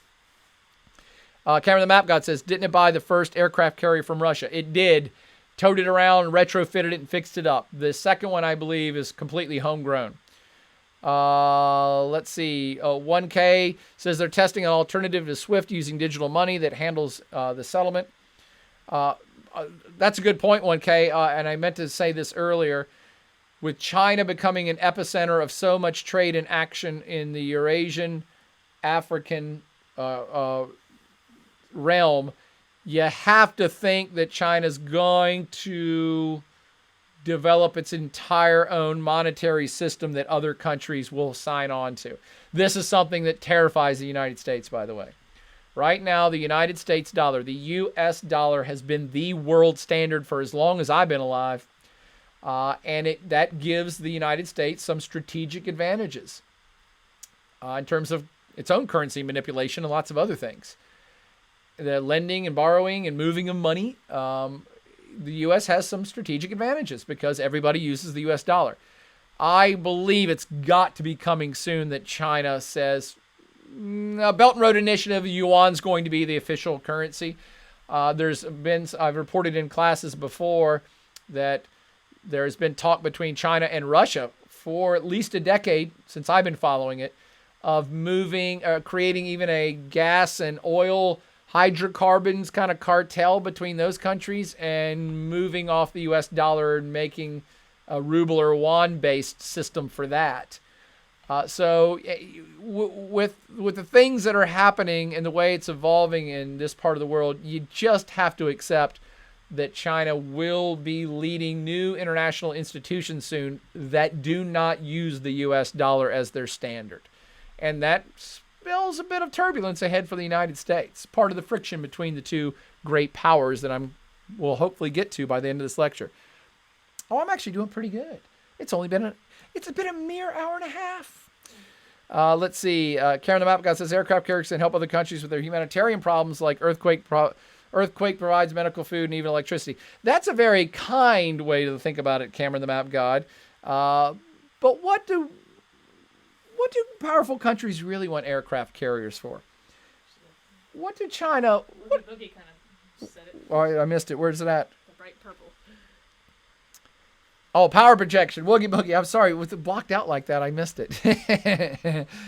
Hokey Medic also says China's real estate market has been booming in the past few years as more of their citizens become financially independent. How much control does the Chinese government have over their markets, and do they stand the chance of having a bubble popping issue like the U.S.? Oh my gosh, of course. China has a stock market now, and China has a tighter realm or hold on their stock market and activities within China than the U.S. ever will. So will bubbles happen and get popped? Of course. That's the nature of stock market, period. However, China is in a better strategic situation in that it still controls the levers of so much power. So say if the stock market starts reeling in the United States and a mass sell-off starts to happen and crazy, we're approaching, Black Friday, 1929. In the United States, all the government can do is say, hey, everybody chill out. China can physically go in and say, nope, stock market's closed. Stock market's closed, and the government has so much money. We'll buy back this, and we'll buy back this. And by the way, it's the Chinese national bank you're using for all this, and it's sound and it's steady. So, yes, they will certainly have whole markets, whole industries, whole businesses that become overinflated in price and then crash and burn. Such is the nature of investment. Such is the nature of trading. But it's much more contained. I wouldn't say contained. It's got a bigger safety net than the U.S. market does. That's not to say it won't crash and burn sometime, but it has a bigger safety net. That make sense? Okay. Let me get back over here because Woogie Oogie already nailed it. Why does any country want more aircraft carriers? What's so special about aircraft carriers? Aircraft carriers can project power to any part of planet Earth. Now, you may say that nuclear weapons can do that too, but they actually can't. Nuclear weapons can only blow up other parts of planet Earth. They do not project power. They can only threaten to destroy other parts of planet Earth. They cannot threaten to take over. They cannot show imminent force that would change someone's mind, right? If you tell me, oh, North Korea is going to launch a nuclear weapon and blow up San Francisco, yeah, there's no way to prove that. There's nothing there. You either do it or you don't, and you've gained nothing at the end. If China puts an aircraft carrier off the coast of San Francisco, okay, whoa, wait a minute. Now you are showing us you have technological prowess and the intent and the backbone to push your power to another country's doorstep. That is real power. And you exert control over the area of water or waters that you're floating around in. Because with an aircraft carrier, you can have jets carrying nuclear weapons on it or conventional weapons on it, or troops that are going to invade your country on it. So aircraft carriers are the height of projection of power in the world, because you're basically taking part of your country and moving it around to threaten or otherwise intimidate or coerce or help another part of the planet. They are the penultimate of power projection, because you're moving a little piece of your country over to another part of the world. It's exceptionally important, especially if you want to control the waters or prove that you control the waters around a certain territory, say, I don't know, namely your own. And this is when we get into, let's talk about China's island chain defense strategy. This is why China is just now getting warmed up making aircraft carriers. You heard it here first. China will not rest until it has more aircraft carriers than the United States. Let me say it again. China will not stop making aircraft carriers until it has more aircraft carriers than the United States. Maybe twice as many. The next arms race is going to be for space, possibly for the moon and Mars, and definitely for aircraft carriers. Again, you heard it here first. Why so important? Because it projects your power. All the other minor powers are starting to fade, like the UK and France. They're getting rid of aircraft carriers because they can't afford it. They can't afford it, and they don't got the backbone to take an aircraft carrier off the coast of China and really threaten it, because China would laugh at them. So the United States would laugh at them too if they did it. So controlling territorial seas is the next big fight we're seeing right now, and it's happening all over planet Earth, and China is not getting left behind. In fact, it's ahead of the curve. Its island chain defense strategy is they have two lines. First island chain is lit up there in red. Second island chain is lit up in blue. What they're saying is that China is saying this. China says first island chain is part of our national defense policy. We need to completely dominate all the water within the first island chain. That is protecting our coastline. And by the way, besides the South China Sea, which we'll get to in a minute, no one really has too big of a problem with that. Yes, there's territorial conflicts between China and South Korea in the water. There's territorial conflicts between China and Japan about some islands in the water. That they're saying, I own this island, no, we own this island. And so China's saying outright, we're drawing a line. We're telling you, we own everything inside of this up to our coastline. And we are going to defend it as if it is Chinese soil, period. You will notice that Taiwan is behind that red first line of defense. First line of defense, first line of offense, first island chain. So they're very clear about this. We own first island chain. That is part of China, period. No debates, no questions asked. If you roll your boat in past this line, it is considered an attack on China. Again, it gets a little more murky when we get down to South China Sea, but we'll get to that. I wanted to establish the principle about this is how passionately the Chinese military and the Chinese government considers this island chain strategy. Let me say it again. Everything behind the red line is ours. It is ours. If anyone else on planet Earth rolls a boat in here, we will consider that an attack on Chinese soil. Okay, that's how serious they take it. And this will help you understand the South China Sea thing. The second island chain is much more interesting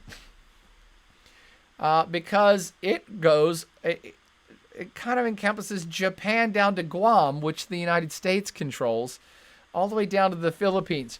And this is a area that they don't want to own or say they own, but they certainly want to be able to project aircraft carrier and naval and air power up to that line soon.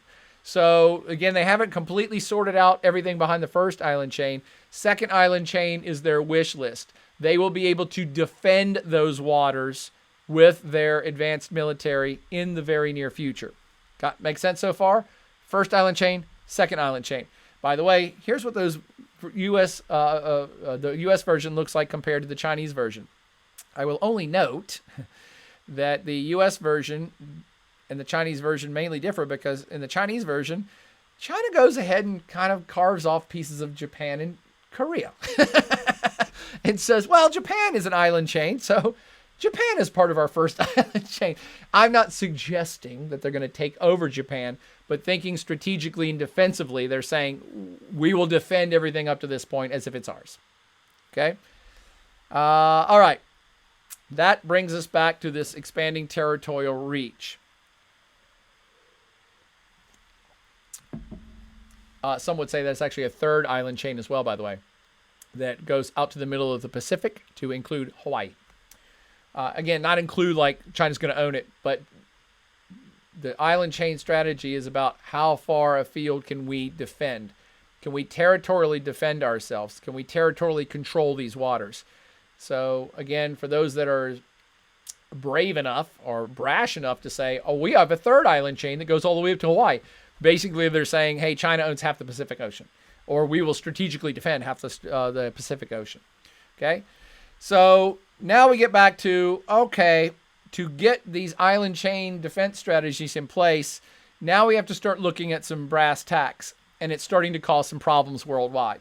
Because China's rich, because China's powerful, because they're militarily and culturally and technologically advanced, because they are now one of two major world powers, they are pushing out. Again, this is not a judgment call, and I'm not saying China's bad for doing it. Every major power does this. The United States does it and still doing it. So China's doing in its mind what is naturally a great power does. Expand a power outward for internal defense and for maximum influence around the rest of the world. However, China doubling down on its territorial claims, it's causing conflict across Asia. I'm just reading off some headlines here. Southeast Asian countries, mostly under the ASEAN umbrella, are starting to kind of push back about China claiming so much of the South China Sea. That's what this other story says, danger in the South China Sea. The Trump administration has dramatically increased the number of show-of-force missions in the South China Sea. That is true. China-U.S. relations, PLA slams provocative action as U.S. sails warship through South China Sea. Okay, what's all this with the South China Sea? What the hell is it? Why do we keep talking about the South China Sea? Isn't it China's because it has the word China in it? Well, does the United States own Latin America because the word America's in it? I don't think so. So this is the thorniest issue, which is come about because some Chinese thinkers, and I want to say this has been decades ago now, when they started to get their act together and started to think about becoming a world power again and projecting that power outward, some Chinese thinker drew something called the 9-dash line. And sometimes you hear the 10-dash line. Sometimes you'll hear the 11-dash line. And they literally, someone just pulled out a map and said, tick, tick, tick, tick, tick, tick, tick, tick, tick. There's 9 lines. China owns this, South China Sea. And the thing is that lots of other, the whole South China Sea is literally entirely south of China. So if you go by the international law of the Sea Convention, let me go back, that I believe China is a signatory to, every country is supposed to own about 200 nautical miles off their own coast.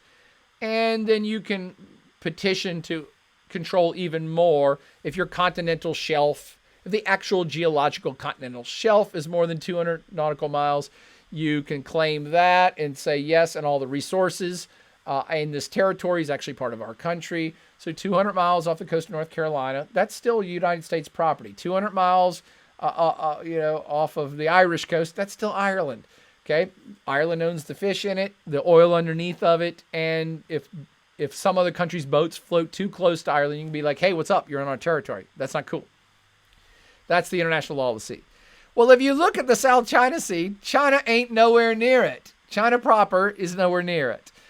And the Philippines and Vietnam and Malaysia and Brunei and lots of other entities, including Taiwan, are saying, dudes, you can't, what are you doing, dudes? You can't just draw 9 dashes and say that you own all the property that is literally off our coast. And China says, yeah, we can. And we did. And we still do. And here's how we're proving that we do. It's something called the Spratly Islands. A spat over the sprat, as I like to call them. The Spratly Islands are all these little dots you see, these Chinese flags, right? And you even see some Malaysian flags. Is that Malaysian? That's some Malaysian flags in there. And maybe even some Filipino flags. Yep, I see some Filipino flags. All these are basically little coral atolls or little spits of sand. They're little chunks of rock. They're dank-ass islands. They've been unpopulated forever. Okay, they're literally not big enough to inhabit. There's no people there. And for decades now, China has been rolling its military down there and construction crews and building islands and adding to the existing islands and bringing in sand and rock and making the islands bigger and establishing military bases on the islands and putting the Chinese flag on the islands. And I remember reporting on this in class years ago that the Chinese were audacious enough, and sorry to all my Chinese friends, but it is audacious. It's hilarious. I'm not saying they're right or wrong. I favor wrong on this, but the Chinese were so audacious that they were sending heavily pregnant women down to these little rock islands to squat and kick out a baby. And then when the baby is born, they say, Chinese baby, Chinese citizen, Chinese soil. How baby born, Chinese soil. It's ours. Like, wait, what? I honestly, it's no more audacious or goofy than, a bunch of white dudes from Britain rolling over to India and planting a flag and saying, well, the British flag is here, so I guess this is ours now. Anyway, I'm sure I would be infuriating Chinese citizens who are exceptionally proud because of that national pride I was talking about earlier. But this is turning into a full-fledged battle royale because these are international waters. By all accounts, every country on planet Earth except China says, we don't think this is Chinese territory. It's not even near your coast. In which case China says, oh yeah, but all these islands are Chinese, and so 200 miles in the direction of all these islands is ours. And these are international waters, and they're heavily trafficked international waters. I mean, lots of cargo ships and oil shipments and everything flows through this part of the world. And so the world has kind of been pushing back saying, hey, your first island chain thing, we get that. But this is a stretch. And for its part, every time China gets a little uppity and says, nope, this is Chinese territory, nobody better come in without our permission. Almost every time that happens, the United States sends a warship just sailing through it, waving, going, hey, fellas, hi. Wah, wah. Yeah, we're here. China says, you can't do that. Oh, you mean that? Oh, here comes the second U.S. warship. Hey, hi, everybody. Chinese did this with airspace over this area as well not too long ago. And China said, no one is allowed to be in this airspace without Chinese air traffic control permission. And literally within an hour and a half, the United States sent some jets just to fly over it. I'm sorry. I'm not laughing because I'm like, rah, the United States. I'm laughing at the hijinks between the two major powers of the 21st century. And you're like, oh my gosh, guys, seriously? Is this what we're fighting about already? So now we get back to the aircrafts. So we got the islands that are being claimed. They're also being claimed, areas being claimed by the surrounding countries. And then you have the wild card United States who is saying, well, we're the only country powerful enough to push back, so we're just going to keep using the waters and not recognize this Chinese claim. And this is why people are getting more and more pissed off. And the story I showed you 2 slides ago was Donald Trump has been sending more patrols than ever before. That is true. But you can't pick on Trump. Barack Obama sent a bunch over there too. And George W. Bush did it before Barack Obama. So this has been an ongoing 20 to 30 year situation. But the Chinese have continued to build more islands and expand islands and put more military bases on the islands and put airstrips on these islands. So they have been slowly cementing control, at least over the islands. Whether the world will just allow them to own all the water is still up for debate. And the militarization of all this stuff has a lot of us rightly worried. Because just like I'd say the 2 biggest flashpoints on planet Earth right now are the South China Sea and actually the Eastern Mediterranean, which we should talk about tomorrow. But in both places, you have a lot of different countries who have a lot of different ships floating around with a lot of different claims of people saying, I own this water. And it's only a matter of time before you get a hot-headed captain of a ship or a radical patrol group that does something crazy and shots start getting fired, and that's how wars start. So hopefully you now understand why the South China Sea is such a central part of this whole projection of power, the place where it will probably come to heads first with the international community and probably the United States. It's probably not even going to be Taiwan. It's probably going to be down here. Because as China becomes more aggressive with its policy, the United States, especially under the Trump administration, has grown even more aggressive as well. So you get two aggressive groups together floating around the water. That's when trouble can happen. You combine that, everything I've talked about so far, with China pushing out its soft and now hard power, and you combine that with the last 4 years of a Trump administration that has been in a trade war with China. It sounded like Donald Trump. When it trade war with the China. Was that when Alec Baldwin was making fun of him on Saturday Night Live? China. We have a trade war with the China. The 4-year now long trade war that's hurt trade between both countries and the international community, and supply chains are starting to reorient themselves to not include the United States or not include China. That's problematic for all sides. This is just a handful of stories from this afternoon that I picked up. Trump is losing the Cold War with China. Biden's economic plans could escalate Trump's trade wars with China, even if Biden wins. So no matter who wins the upcoming election, no one thinks that the trade issue itself is going to get any better between the U.S. and China. And you add that to the existing Spratly Island spat that I've now referenced. And then you add to that, at the bottom of this slide, Trump administration just advanced almost $2 billion arms sales to Taiwan on before a major election, which he might not win. Trump sells $2 billion worth of arms to to Taiwan. So you kind of start adding these things together, and the crux of this whole talk was about this epic Asian epicenter shift that's been underway. And I believe the Boyer call on this, and I made this call 5 years ago, China is a world power now. It's not striving to be a world power. It's not trying to be a major world economy. It's not trying to exert soft power influence. It's not trying to exert hard power influence. It is doing all of those things. And it is a world power. And I don't know if you took my class, if you learned the G7 and the G8, and then we're back to the G7 because Russia got kicked out of the G7. We actually now live in a G2 world. And the G2, and G always stood for great, the great economies of the United States and Japan and Russia and UK and France, and that was the G6. G2 is more appropriate because we do live in a great two power world, and those great two are the United States and China. If these two countries can't figure out how to get along this century, buddy, it's going to be a long one, or possibly a short century. This was just from earlier today. Korea is actually caught in a verbal Cold War as China becomes more assertive in its foreign policy and its willingness to piss off other great powers now. Chinese President Xi Jinping definition of the Korean War prompted Washington to hit back, raising additional concerns of the superpower rivalry, considering causing a new Cold War. Xi, on the 70th anniversary last week, called the fight in Korean War against imperialist invaders. That was interesting. and I love that. I've never said that before. And I just pulled out this last line that I've stretched out the biggest here. Experts say Xi's speech should be taken in the context of China's rising confidence amid its competition with the United States. So again, this is why we are at equal great powers at this point. We, the United States and China. I should always take myself out of it, even though I live in America.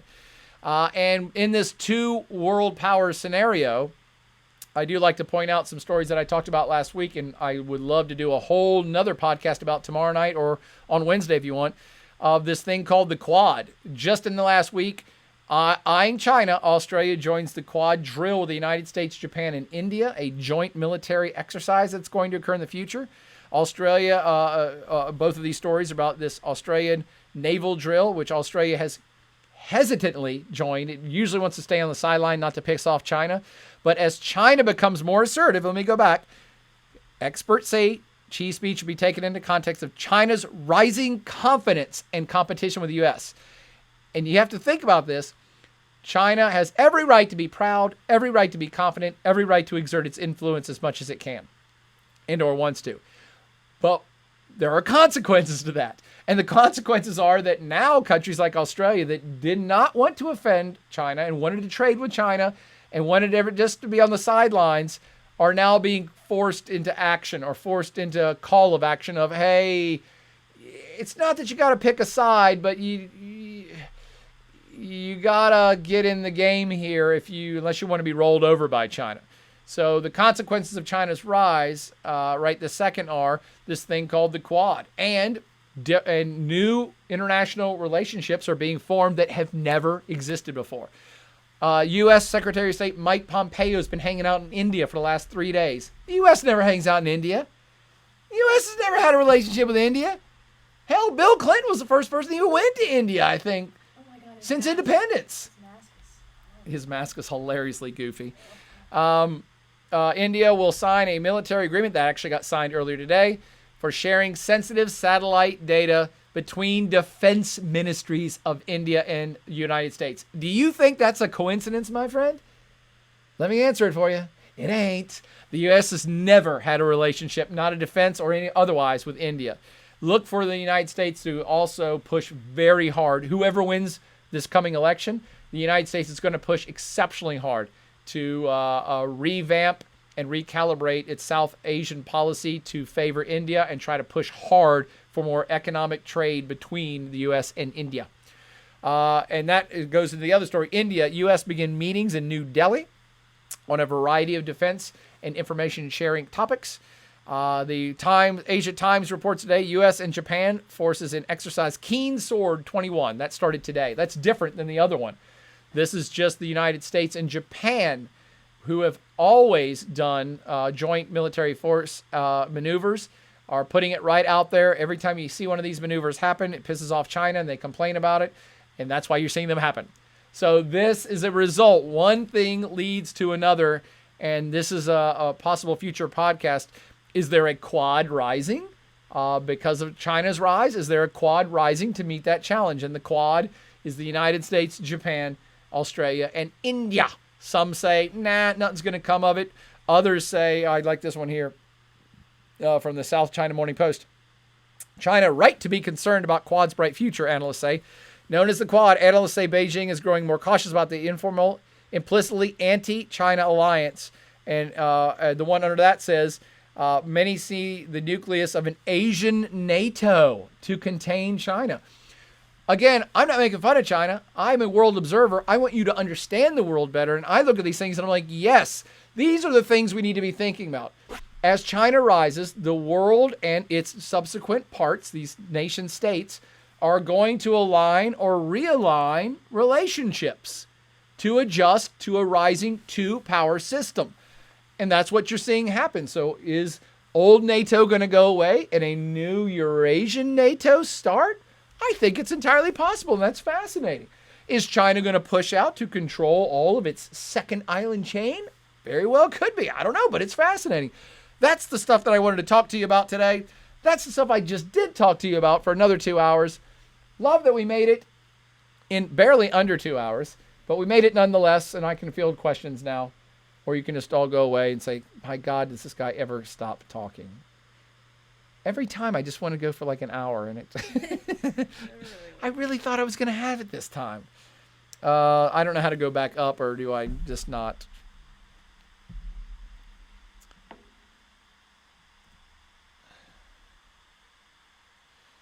I love that Jakob has already called me out for rich Chinese and Russian pregnant ladies also come to the USA to squat out babies and leave so these kids can have U.S. citizenship. Yeah, you're right.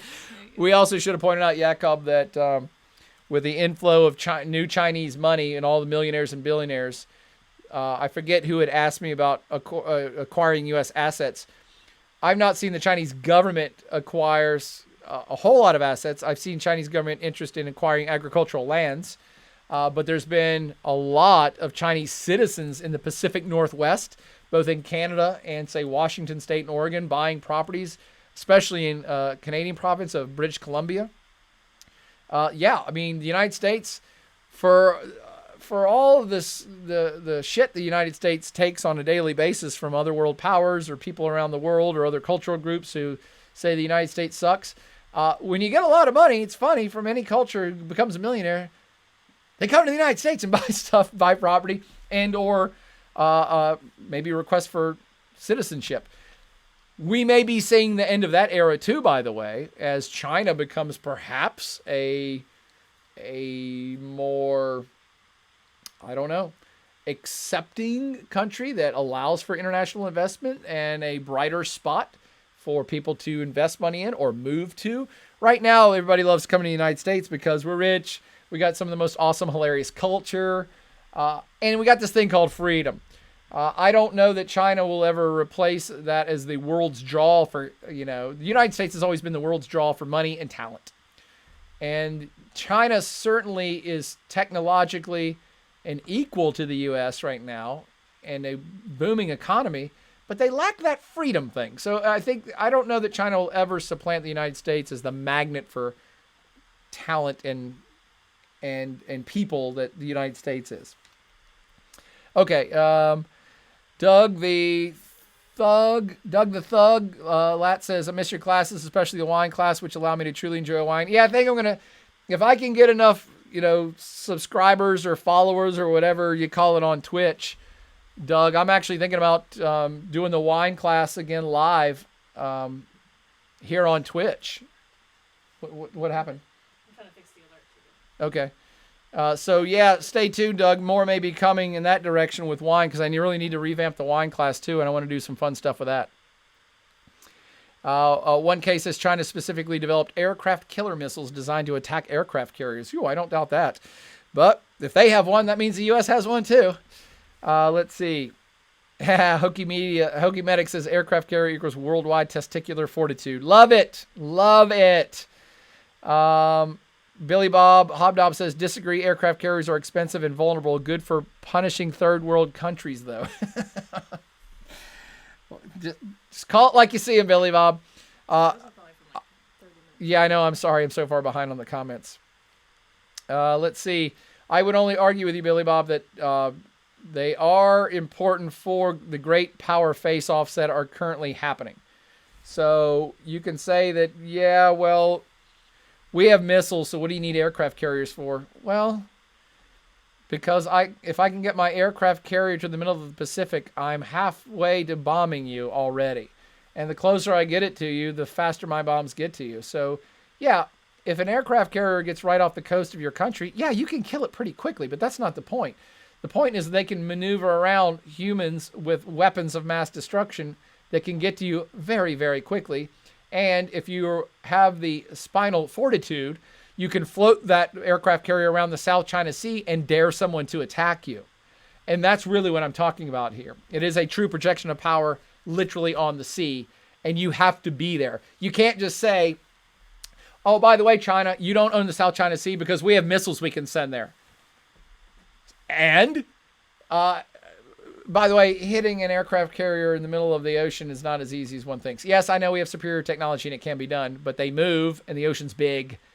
So being there still counts for 9/10 of possession when it comes to water. And you're going to find out everybody's going to want more aircraft carriers, because if you can have a circle of aircraft carriers around the Eastern Mediterranean, then guess who owns the Eastern Mediterranean? You do. Unless someone wants to start a war and blow them up. So that's what Turkey's going to end up doing too, by the way. Okay. Let's see. I think I just spoke to Salute 13's question about aircraft carriers as well. Let me go down to I got you, Yakov, with the rich Russian and Chinese pregnant ladies. And Hokey Medic says to Billy Bob, trouble with the stealth sub is, or you intimidate anyone, you got to lose the whole stealth thing. There you go. Again, aircraft carriers are going to continue to be important because they are a prominent projection of power. You're right. You could have submarines under every single one of the American aircraft carriers and blow them up out of the water anytime you want to. But you have to choose to do that. The world just sees a bunch of aircraft carriers there. That's the projection of power. Okay. put sub bases on the islands. Woogie Boogie, I believe the Chinese already have built at least one underground sub base in the islands, which is what worries the United States a lot, and which is why the United States is increasing its presence there. Again, increasing its presence. Aircraft carriers. We need a better name than the Quad. How about Team Badass? I like that hokey medic. Let's see. And I got lost, damn it. Do you think much of the world is mad at China over the coronavirus? Or is much of the world mad at China over the coronavirus? No, I don't think so. I mean, obviously, I'm only living here. I know Donald Trump is mad at China for the coronavirus, and I suppose many of his supporters follow his train of logic. By the way, I could do a podcast about the coronavirus if you like. More about it from an epidemiological standpoint. I'm not that interested in all the politics of it. So no, I've not seen a lot of world outcry about the coronavirus just because it came from China. Many plagues have come from China. Some plagues have come from other places. It just happens. Although there's reasons that happens, and that's what I would do a podcast about. Okay, let's see. What else am I missing here? India and the U.S. were never friends. For this Cameron the Map God. India and U.S. were never friends because of Pakistan, but now that's pretty much over. So India will definitely be pals, in my opinion. I'm sure Wall Street will love the cheap labor there. I agree, Cameron Map got on all points of that statement. The India and U.S. actually originally weren't great friends because India refused to side up with the United States during the Cold War. It was part of that League of Nations which refused to get involved in the Cold War at all. Does anybody remember what that group of nations is called? Anybody who took my class, the group of countries that said, we are not participating in the Cold War. We're not joining the commie side, and we're not joining the U.S. side. It was countries like Yugoslavia, Ethiopia, India. Do you remember this acronym? Billy Bob's already got it. First on the draw, the Non-Aligned Movement, NAM. So India was one of the founding members of the Non-Aligned Movement, and that kind of put the United States off a bit. And also because during the Cold War, India bought some weapon systems and stuff from Russia, Soviet Union, because India was always an independent power player. And because of that, the United States then allied up with Pakistan next door, India's arch nemesis and rival. So that also caused greater friction between the U.S. and India over time. And now you're seeing, because of war on terrorism and Osama bin Laden being caught on Pakistani soil, and Pakistan's got a ton of troubles of its own, the relationship, as you adeptly have pointed out there, but the relationship between the U.S. and Pakistan is all but done. I mean, it's a baked potato. Stick a fork in it. That sucker's done. So it's another reason why there's a big strategic shift that's going towards India now. Oh, and by the way, Pakistan joined the Belt and Initiative program and took a bunch of money from China to build out its huge port in Peshawar, I think. So, and the Chinese are investing in northern Pakistan for a rail point up there, I think. So Pakistan is already on board with the Belt and Road Initiative and a couple different construction projects, which of course doesn't make the United States none too happy either. So strategic realignment occurring because of China's actions in Pakistan and also Pakistan relations with the United States. Good point. Let's see. Jakob says, one case says, I agree the U.S. and China will do a lot of business together in India as a democracy. Yeah, that's why the Quad it's kind of forming foundation stone is democracies. Obviously capitalist systems, because pretty much everybody's capitalist now, but democracy is their core, soup du jour, nom du jour, whatever the hell you want to call it, nom de plume. It certainly is a bit of a cover for a strategic alignment to not contain China, but modify Chinese behavior in its periphery. Jakob says, I don't think China accepts any immigration or very little, and China's general welfare is not competitive at all. That is true. Yeah, I really don't know the policies for Chinese migration. And it's tough to say this, and again, hopefully no Chinese people will take offense to this, because China's a great country. I love China. I've been there a bunch of times. I would go back.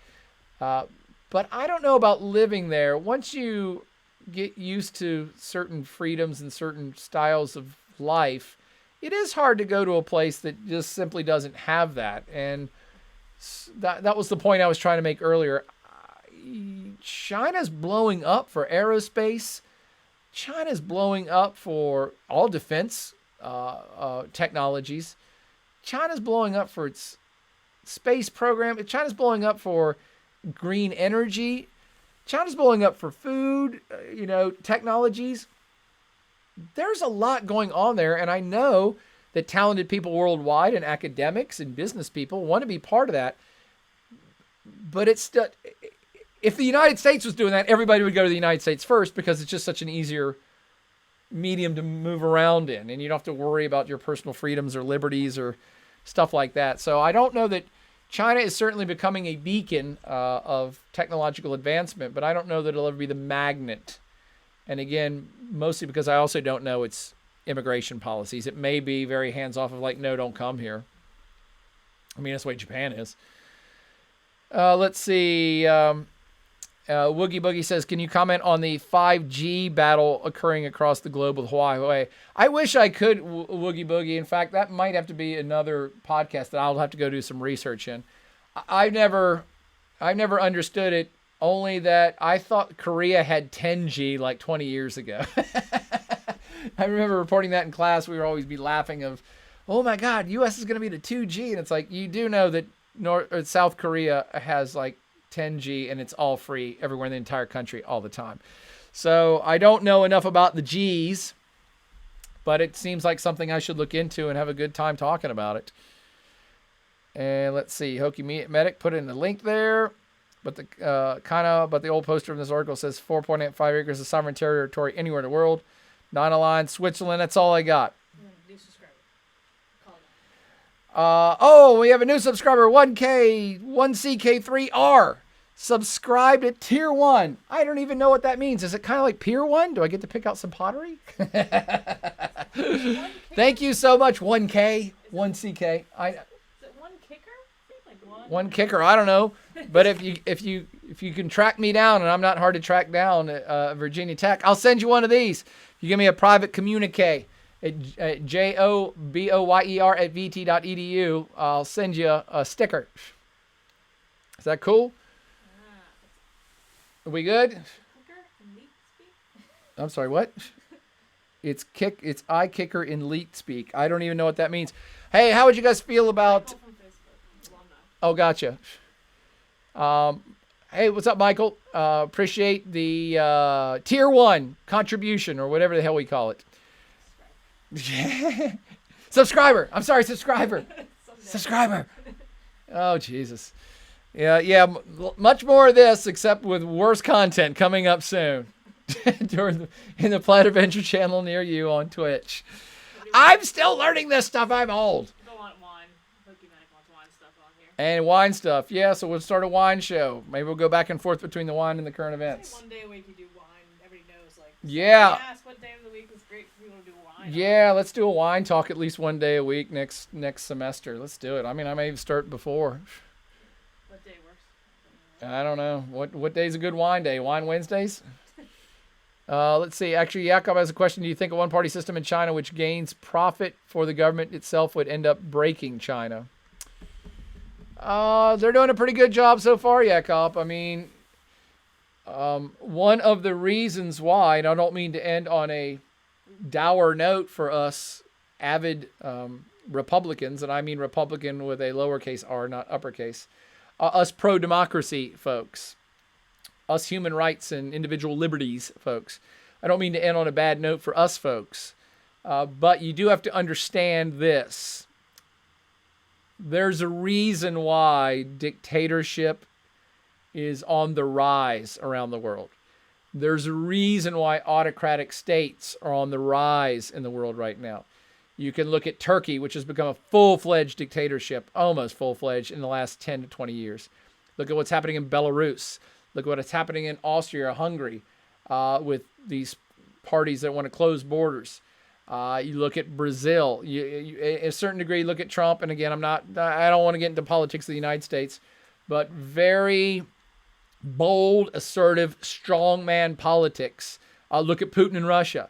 There's more of these guys in charge now wanting to be in power forever and do anything to stay in power forever and leading their countries and with popular vote, leading their countries with a consensus of the majority. There's a reason all that's happening right now, and the reason's China. So while we like democracy, it's clunky, it's messy, it doesn't always work, it doesn't work quickly, it's riddled with corruption, and you just can't get things done. And so people increasingly are looking at a troubled world and a threatening world, and they're looking at strongman leaders saying that China's getting stuff done. China's getting stuff done. China's powerful. China's taking over the world because they're so awesome, because they're a one-party state / wannabe dictatorship. So lots of other countries and peoples in other countries are looking at China as a model for the future.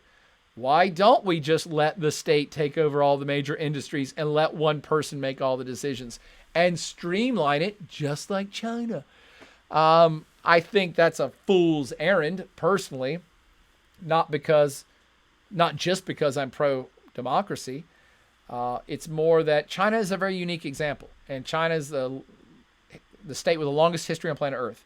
And China has a very cohesive cultural base. And China has 4,000 years of proven history as an autocratic one-party state. It's part of the Chinese experience. Of course it works for China. Anyone that thinks they're just going to flip over and suddenly put into power a Putin or a Xi Jinping and their country's going to be all happy-go-lucky, go check out Brazil right now. I mean, it just, that model works for China. It's very unlikely to work almost anywhere else. You'd have to consider the site and situation, is what we call it in geography. What's happening in this place? What's its background? How did it get to this point? And what are its features of its history and demography and culture that will allow one system to work and maybe another system will fail? Honestly, it's probably why Mao Zedong just assumed that communism would work, because he was a strong leader and it was a collective, autocratic-led type of situation. But it didn't, because it didn't allow the Chinese people to express their economic energy appropriately. The current system China has does just that. And in exchange for everybody getting richer, the central party holds all the political power and holds all the cards and makes everybody do what they want them to do. China's system only starts to be in trouble when the money stops, when people stop getting richer, when there's the next generational flip where your kids are poorer than you. That's when that system gets in trouble. And that, my friends, is when democracies shine. When systems become stagnant, cluttered, chaotic, corrupt, and need to be flipped out, dictatorships never want to leave.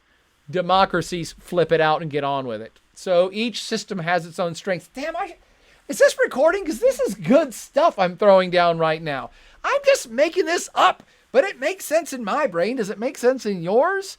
I hope so, but for now I need to go eat lunch / dinner or have a martini or 3 and consider all this great knowledge we just dropped here on this awesome Twitch platform, the Plaid Avenger channel. Thank you all so much for tuning in. If you have ideas for tomorrow, email them to me. We'll do another podcast tomorrow. I swear it's not going to be 2 hours. I swear. China's a big topic, so it's easy to start answering questions and get off topic. But tomorrow we'll do something more focused. Here's what I want to talk about tomorrow, if you guys want to tune in. Turkey has been trash talking everybody for a week. Let's do Turkey's trash talking will be tomorrow's topic, and it won't go 2 hours. Turkey's trash talking is up on deck tomorrow night at 8 p.m. Thank you all so much for tuning in. Thanks for you subscribers. Give a like, give a thumbs up, a follow, a subscribe. And we actually have our good friend Plaid Klaus, the Plaid artist, that's going to make some emotes for us, right, Katie? Did I get it? Not emojis. He's going to handcraft some World Leader or Plaid Avenger emotes for people that subscribe. I'd love to know what all these terms mean. But for now, thanks for tuning in. Have a great evening. Hope you learned something. As always, party on. Do I end record or end stream first? And record. Just by clicking record? I have to click it twice. You're gonna see end stream.